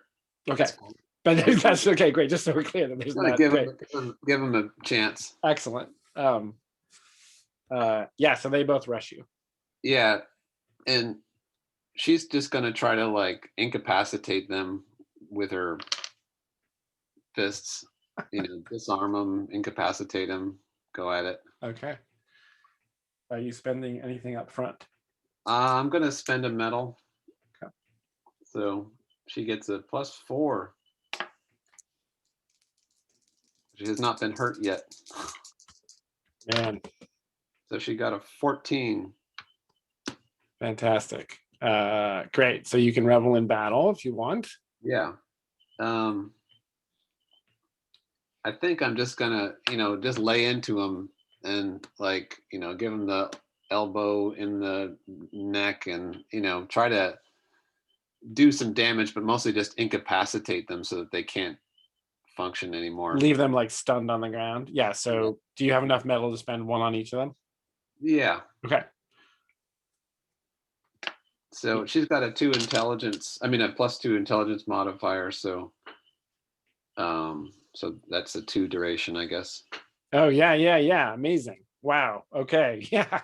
So there, you see the sword. You say that, they come at you, and it's just like duck, like punch in the jaw, elbow to the other guy, kick the other guy's legs out. There's like a poof, poof, poof, poof, poof. And then it's just Paiviki standing there with both of them like, ooh, and like tweet stars over their heads.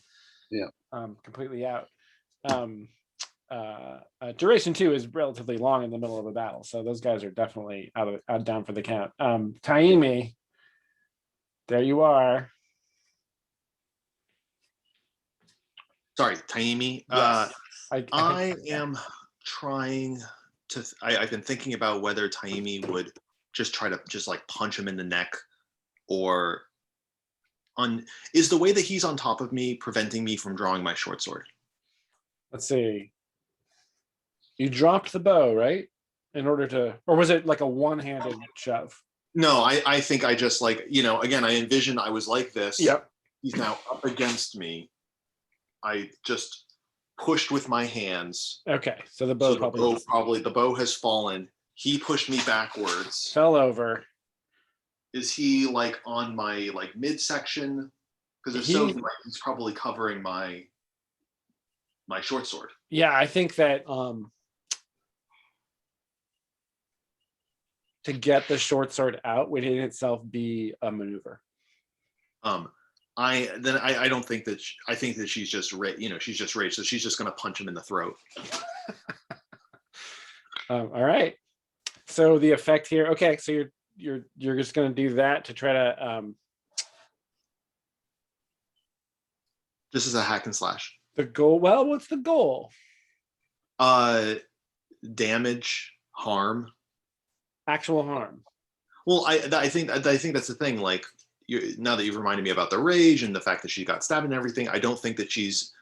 I think that she's just in like animal. Yeah. Like, like a cat on its back, just slashing or whatever. Like, I think she's just punching, not like, oh, I will punch him in the throat and that will make him get off of me so that I can draw my sword. It's just like I'm gonna. So it's just wild. Okay. Wild, okay. Like I know a neck is a vulnerable spot. I'm just gonna hit it. Okay.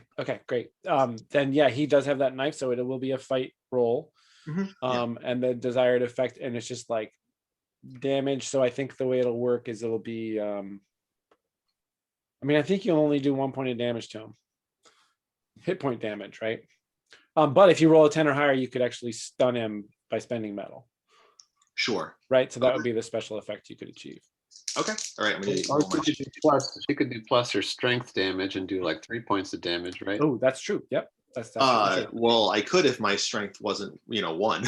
Oh, we could do +1. But I guess that'll add 1 damage to it if I so choose. Yeah. Yep.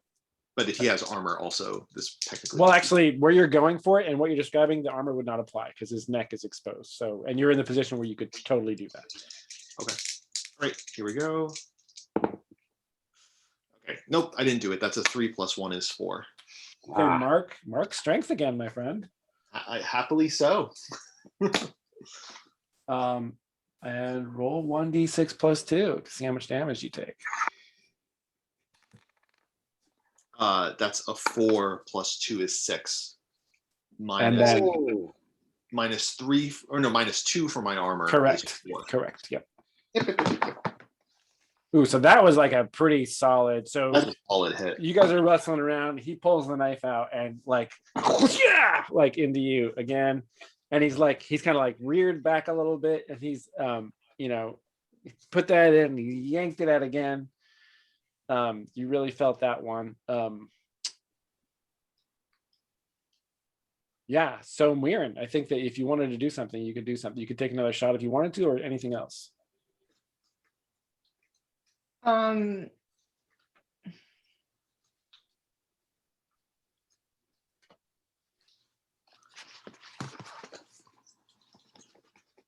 Yeah, I think she would just shoot him one more time. Stunbreaker.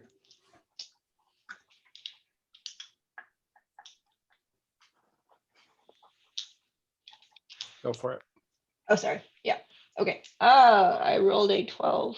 Nice. He's been shot 3 times already, right? Yeah, this is the 3rd arrow that's going into him. And that's a D8 damage. So I rolled a 4, so that's a whatever 4 does. Okay. All right, another arrow. This guy's a pincushion at this point. Paviki. You look over, Mirren's just released that last arrow, and you see in the distance Taimi on the ground underneath this guy. Whoa.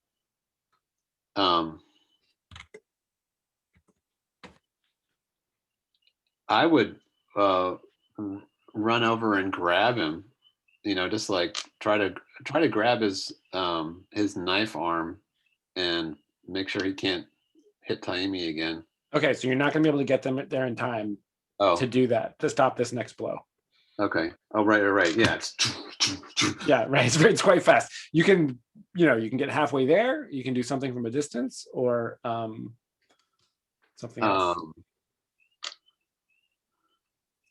I don't really trust doing a magical effect. I'm afraid that something terrible, much worse than a dagger blow might happen. Although yeah, part of the mountain has fallen away recently. Yeah, but on the other hand, if I do something that's not super powerful, the repercussions may not be so. Yeah.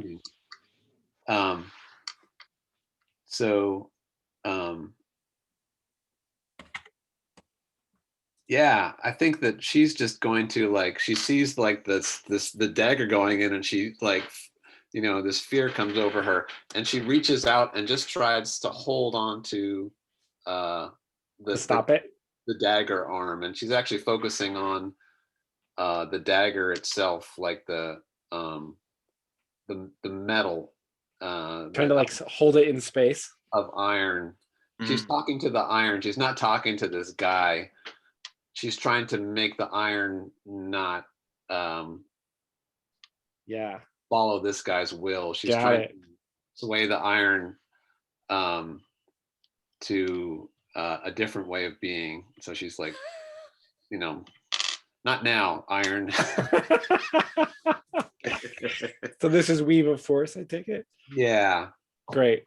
And I think, so the question is, Is it just for that moment to allow Taimi action, or are you going to try to give it some duration? Is it just like I think it's just for that moment. Okay, so stopping that It's just like stab a is stop the next blow yep. from landing kind of situation. So single target is 0, instant is 0, range is near is 1, and I think this is a moderate effect to actually stop. Yeah. So that's a total of 2 power. So sorry, 3 power. Yeah. And she's at 4, so that would give her a +2. Okay. She has 4 power total. Right now, because her intelligence is down. Yeah, so she spends 3 and she has 1 left to give the bonus to the cast a spell roll. Oh, right, plus the intelligence modifier. Yeah. Yeah, that's right. +2. Cool. That's cool. Okay. So that's a 9 total. The Ooh. casting draws unwanted attention. Yes, I'll take that. Okay. Yeah. Disturbance. Okay. All right. So you reach out, Taimi, you're down there, you're looking up, and then it goes, and like the veins are sticking out in his neck, and he's like struggling to try to like plunge that knife down, and it's just completely frozen in space. What do you do? I'm going to try to push him off now. Okay. I think that you get +1 for basically Paiviki's helping, right? Like Paiviki's kind of stopped that, so you get that if you need it. Yeah, I probably will. Strength roll.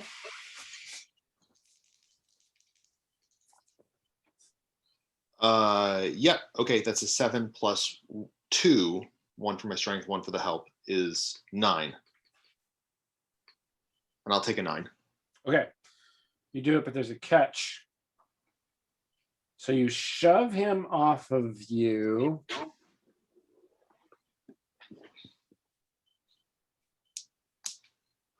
And so you like,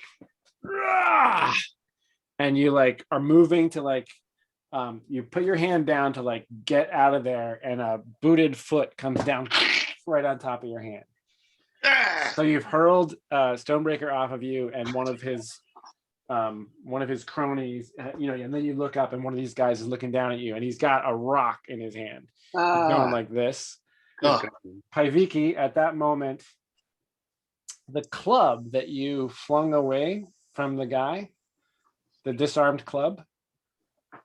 So you reach out, you stop the knife, and then you catch something out of the corner of your eye.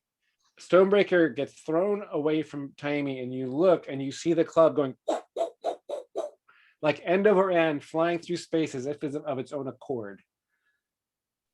It's flying right at your head. At me? Yes. Okay. You drew the Right. unwanted attention of the Heinen. Fuck. That's creepy. Oh, yeah. That's the problem with magic. You can affect people's attention that are not necessarily right. Right. In other dimensions. Yeah.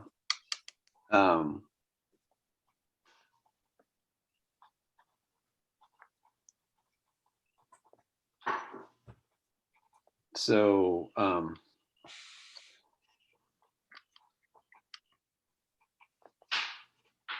can I catch it? Totally. You can totally catch it. I want to try and catch it. In your actual, just in your hand. Yeah, just try and grab it. Yeah. That'll be a dexterity roll, I think. Can I spend a medal since it's a Since you are unarmed, you can totally spend a medal. Oh my god, you're like the best baseball player. Okay.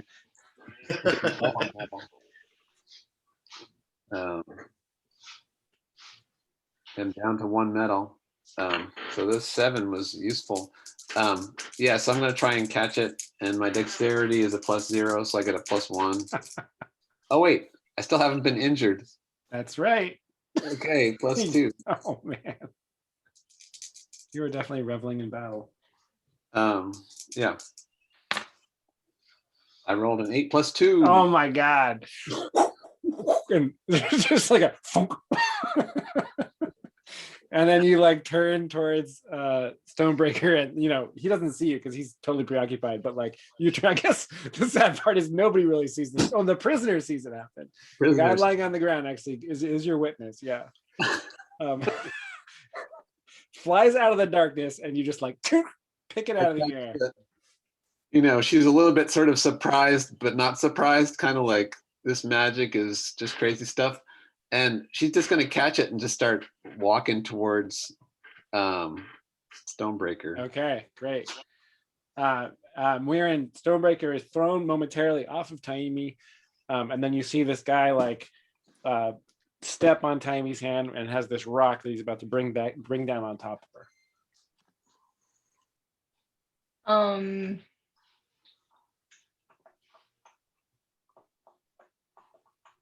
Well, if I got a clear shot, I'll just shoot at him. Okay. Go for it. You do have a clear shot. Taimi's on the ground, so not really a problem. Okay. So I rolled a 6, and I will spend a luck. To make it a So I'll 7. get a 7. Okay. Yeah. Yeah, and do you want to mark an ammo, roll twice, and use the lower damage, or attract unwanted attention to yourself? And I think in this case, I'll just say up front, the unwanted attention would be from Stonebreaker because you've already put 2 arrows into him. Right. I will roll 2 dice and take the lower damage. Okay. Okay. So that's 2d8 and whatever is the lower one. 6 and 3. Okay. Yeah, so foot, and then, and he like, I mean, that 3 is, so he takes a step back and drops the rock.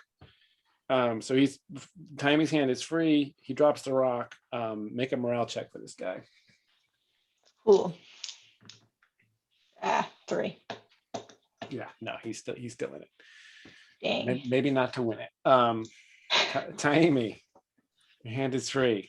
I'm gonna draw my short sword and just stab up at this guy. Stab up at this guy. Okay. I think so. He's momentarily. I think this is just a saving throw with no repercussions. He's not going to be able to hurt you because he's not really. He wasn't like fighting you. He thought he was going to drop a rock on your head, and then all of a sudden he wasn't. So actually, maybe it's a fight roll, but like with no damage coming back at you. Maybe let's make it that. Okay.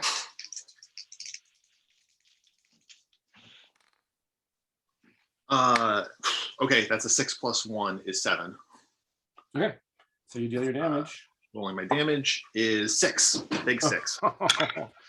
Yeah, stagger back. Rock falls to the ground. I'm gonna say the rock falls to the ground like right next to your hand, where your hand just was. Swords out, and then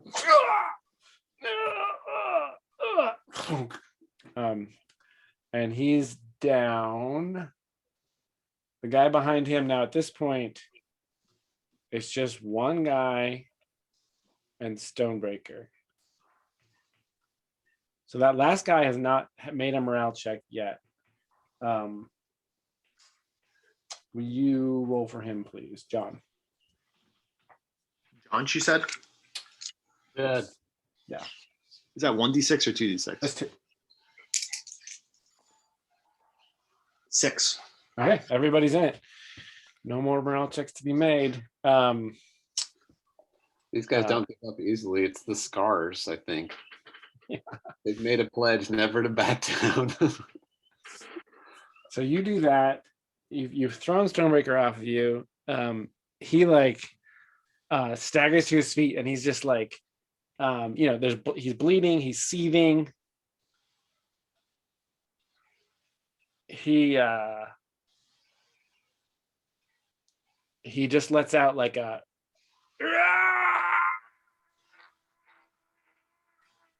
like echoes off the mountain, right? And and you see the scars on his face turn black, and like a spike shoots out of his shoulder. and he like turns towards Muirin, and like in irregular places, these weird little talon-like shapes kind of shoot out of his hands. His elbow sprouts a weird thing. And he turns all of his fury at Muirin. And I think that the knife, so he's holding the knife like this, and his the knife like goes cling and falls to the ground, and like two of his fingers like turn into like a sharp metallic talon. Oh. And he's just like this, all of a sudden, this strangely deformed, still looks like vaguely human, but like all of a sudden he's got these strange growths on him, and has turned all of his attention on Muirin, and charges at her. Okay. Hmm.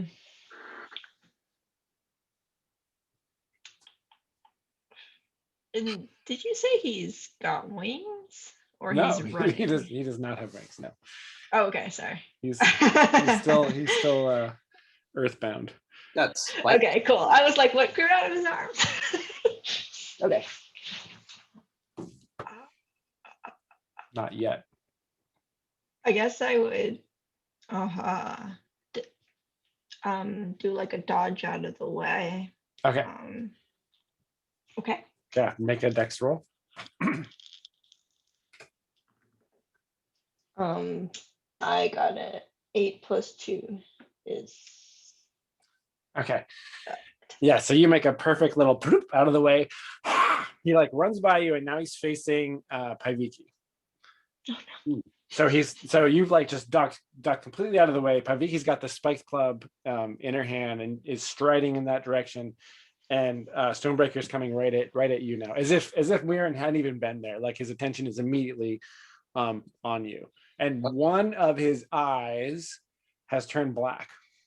Oh, okay.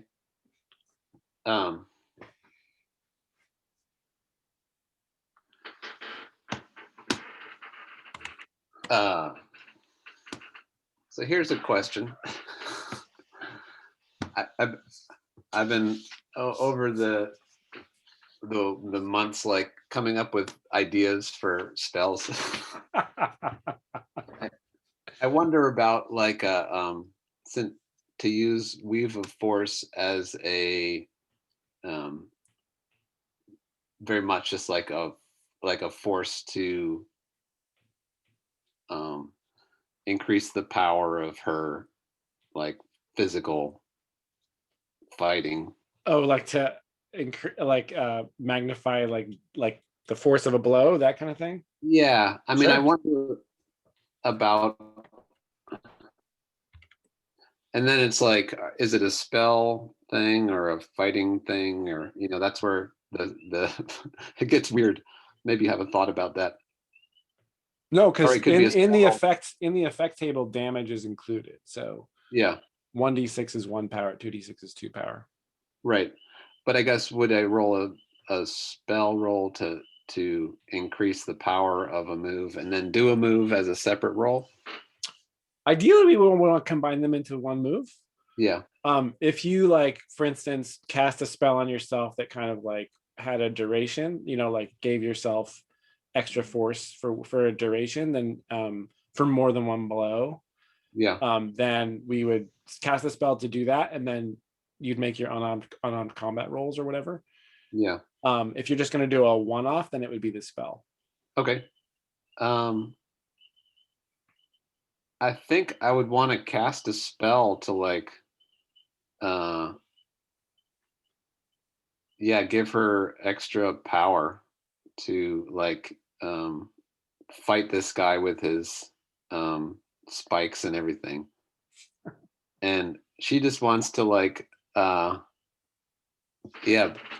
she's been fighting all these people, like, just been this like a total throwdown, and she's gotten back into her like childhood fight mode, like just like scrapping. And so she's gonna try to weave that force into herself, and she wants to be able to ideally just like kick this guy right off the cliff. Like punch him all the way. Well, just like Yeah. whatever you do. But if it's if it's a duration of 1, would that give her a couple of attacks, perhaps? Yep.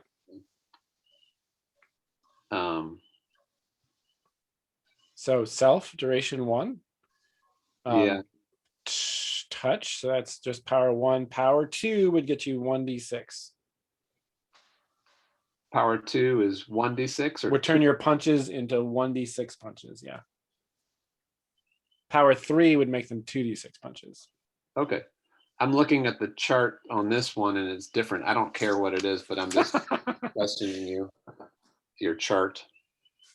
Is this an old chart? I think that is an old chart. Yeah. Yeah. That's the old one. Okay. It's been adjusted since then. Okay, cool. Yeah, that seemed like a bit easy. So that would be duration 1, and then power 2 would give me 1d6. Total power of 2 would give you 1d6. That's right. Yeah, that seems good. So maybe that's happening as you're walking towards them. Before you're actually face to face with them, you're like charging up, right? You're like pulling the weave in. I mean, I think maybe in terms of effectiveness, maybe can I just make it instant? That would be 1 blow. Yeah. 1 blow. Yeah. No. I'm not going to back down. I'm going to go back to what I was saying. 1d6 for 1 duration. Okay, great. I don't want to blow my own head off. Right, if the spell goes bad. Great, but that gives you +2 to the roll plus your intelligence. So is that a +4 you're at or a +3? No, so that's power. Sorry for how long this takes y'all. Oh no, that's good. It's power 2 plus duration 1, so that's 3 total. I have a power of 4 right now, so it gives me +1. Sorry. For power 2, you get 2d6, and not including duration. Oh, okay. So maybe that was the right chart or the right values in that thing. So if you're just spending power 2, that would be instant and 1d6 damage. If you're doing duration 1, that would be duration 1 and 1d6 damage. If you're spending 3 power, that would be 2d6 and 1 duration. Yeah, I think 3 power. 3 power. Okay. That leaves you 1 power left over. Is that right? Yeah. And then your intelligence modifier, which is at this point 1.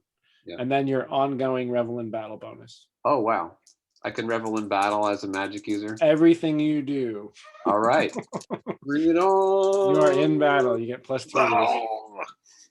+3. All right. 8 + 3. Okay. And is this with your fist or with the spiked club? No, with my fist. So you got a spike club in one hand. I got a spike club in one hand. Oh my God, it's perfect. I come at him with a spike club and I just throw it over my shoulder. And then it's like lay into him. Okay. But I do want to try and kick him. It's not going to be a punch. It's going to be a kick. Yeah, I mean, if he's coming at me, I'm going to try to duck it and just kick him. And the goal is to kick him ideally over the cliff from this distance. Is that the? Yeah, I mean, I want to do damage to him, but yep, if he gets over the cliff, okay, then he'll take more damage, I would assume. All right. Well, maybe the Stonebreaker doesn't take damage from falling. Okay, so you got the setup. You set yourself up, and now you make the fight roll. Okay. So I'm going to make a fight roll. I've got 1 medal left. I'm going to spend it. So no reveling in battle. Yeah. And that gives me +4. I think. Is that correct? 2 + 1 for the ongoing, +1 for the medal. Yep. There you go. Okay. What did you get? Did you get a 2? Did you get snake eyes? What'd you get? It's great. I love it. There he goes. There he goes. Do you have any luck left? Oh, luck. Sure, I've got luck. Luck to burn. Luck to burn. John, you spoke prophetically earlier. All right, I'm down to 7. So you're gonna Yeah, take. I spent some luck and I bumped that up to 7. Okay, so you get to deal that damage and you're gonna suffer his damage in return. Whatever crazy damage he's got. So I'm dealing 2d6. Is that right? Yep, that's exactly right. 8 damage. So you deal 8. Yeah. Okay.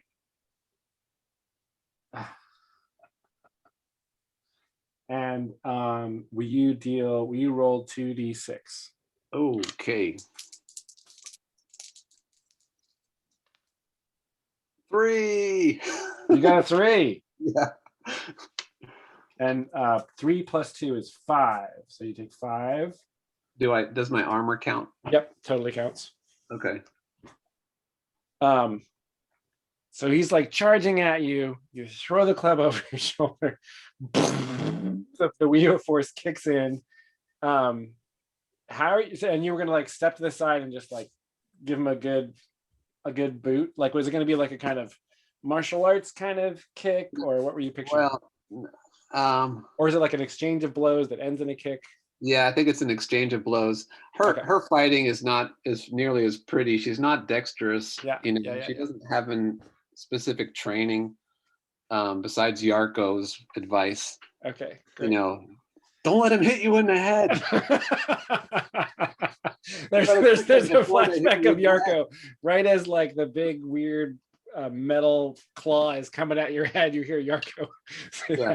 So she like right. Yeah. So that does that. And then there's maybe pushes him down. He gets back up. Yeah. Better again. She lunges backwards, and just as he's coming for her, she just like gives him the boot.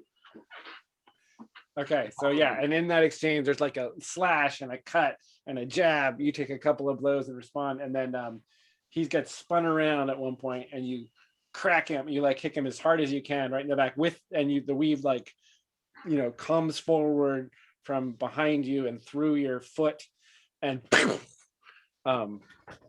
kicks him away. And he this is all happening right here. And so like, at one point he spins around and hits the support of the canopy, and that collapses.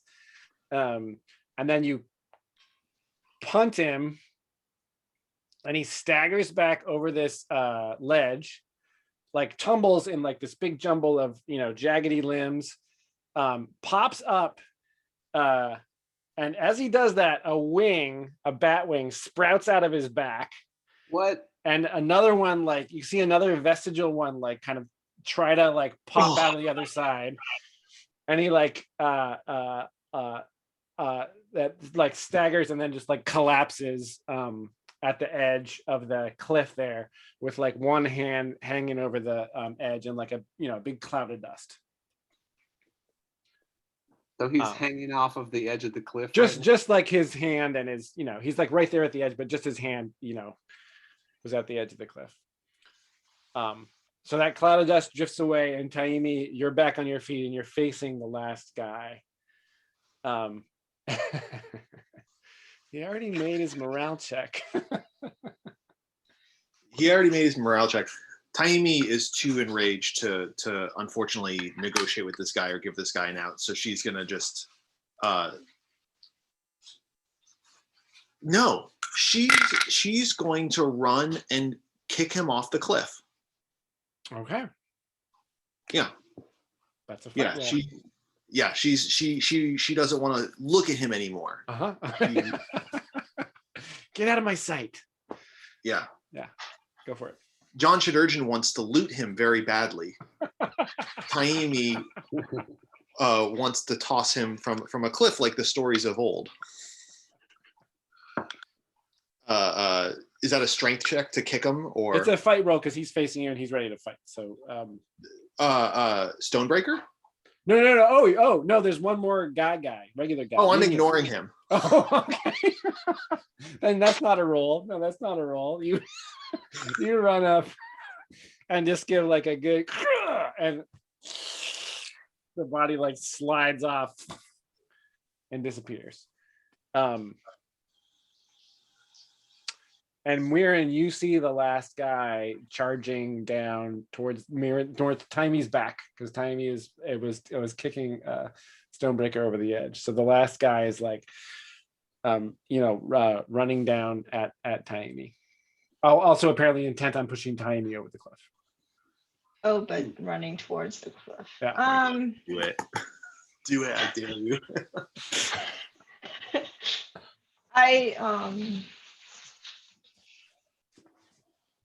I would draw my arrow one more time. Shoot the guy?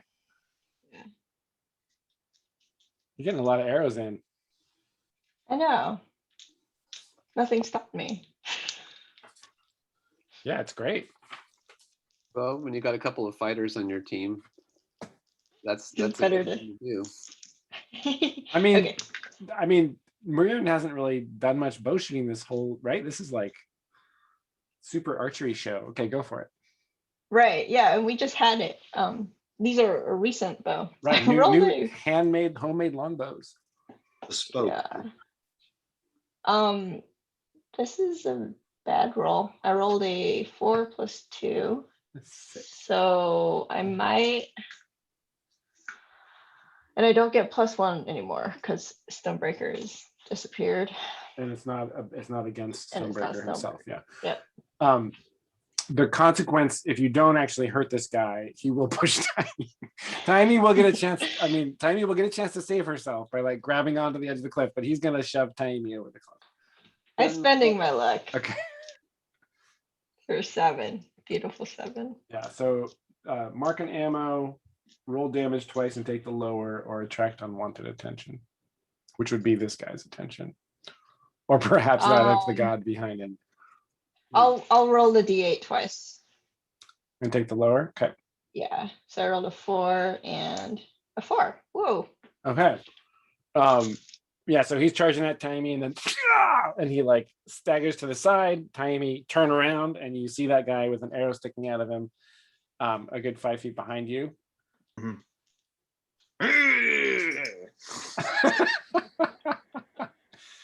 Charge at him with your sword. Yeah. Okay. That's a fight roll. That's an 8 + 1 is 9. Okay. Do your damage, suffer his attack in return. He is unarmed, so I think all he would be able to do to you. You just got hit with an arrow. You're coming at him. He's going to go at you. I think he would wrestle you to the ground, basically. So you'd be in that position, like rolling around, wrestling with him on the ground. If you, but you're dealing your damage as well, so that may not happen at all. So go ahead and deal your damage. 5 damage. Yeah, that's not happening at all. He's like, ah! And you pull your sword out, turn around. Stonebreaker's gone. There's various bodies lying about. There's moaning and groaning from the guys that Paiviki incapacitated back near the yeah. And it is pretty late, so we should probably wrap Yeah. up. Yeah. Sorry about that. That's okay. We're in the thick of it. And then you hear a help from inside the doorway to the jail area there, to the prison. And we'll stop there. Mm-hmm. Incredible. That was a crazy fight. Yeah. Wow. Yeah. Haiviki's so efficient. I guess I didn't expect. What do you mean efficient? He was just like, he was coming at you. He was a deformed monster. Well, you guys had been whittling him down It's true. for the whole fight. He had 4 arrows in him. Yep. Yeah. None of them were death blows, but you know, he was hurting. Incredible. All right, we're wrapping up. If you're multi-classing and you did both things, you get XP. And you overcame obstacles both with physical prowess and magic. So Yeah. Paiviki gets the XP for being multi-class. Taimi, mark XP if you solved a problem with physical prowess. It definitely. And Weirin, mark XP if you solved a problem with stealth or trickery. The big one for me was dropping off the tower and rescuing that guy. That was You stealth. also dodged out of the way and saved yourself. Yeah. Okay. Cool. Traits, but there was a big fight, so I don't know how many traits we're able to. I mean, Paiviki gets the bold for sure. Boastful. I boasted. And you boasted. Yep. I would argue that I was either irritable, but because of the poison, but also resentful, like of the god. Like I was kind of evoking these storied words that were. Yeah, absolutely. And Weirin, nothing if not focused. Absolutely. Focused. Okay. Did you make an exciting discovery? Yeah. Whatever just happened to fucking Monster Mash was pretty exciting. I wasn't expecting that. Everybody gets XP for that. Did you behind and can control spiked clubs? Yeah, among other things. Did you overcome a difficult obstacle? Absolutely. Everybody gets XP. Did you acquire some memorable booty? Not yet. If there's any booty, if there was any booty on, I mean, who knows? Maybe you can have an expedition to the bottom of the cliff and see if anything's left. But at the moment, yeah, sorry about the team. No, that was sweet. Big Boutte. That's right. Don't forget how to pronounce it properly.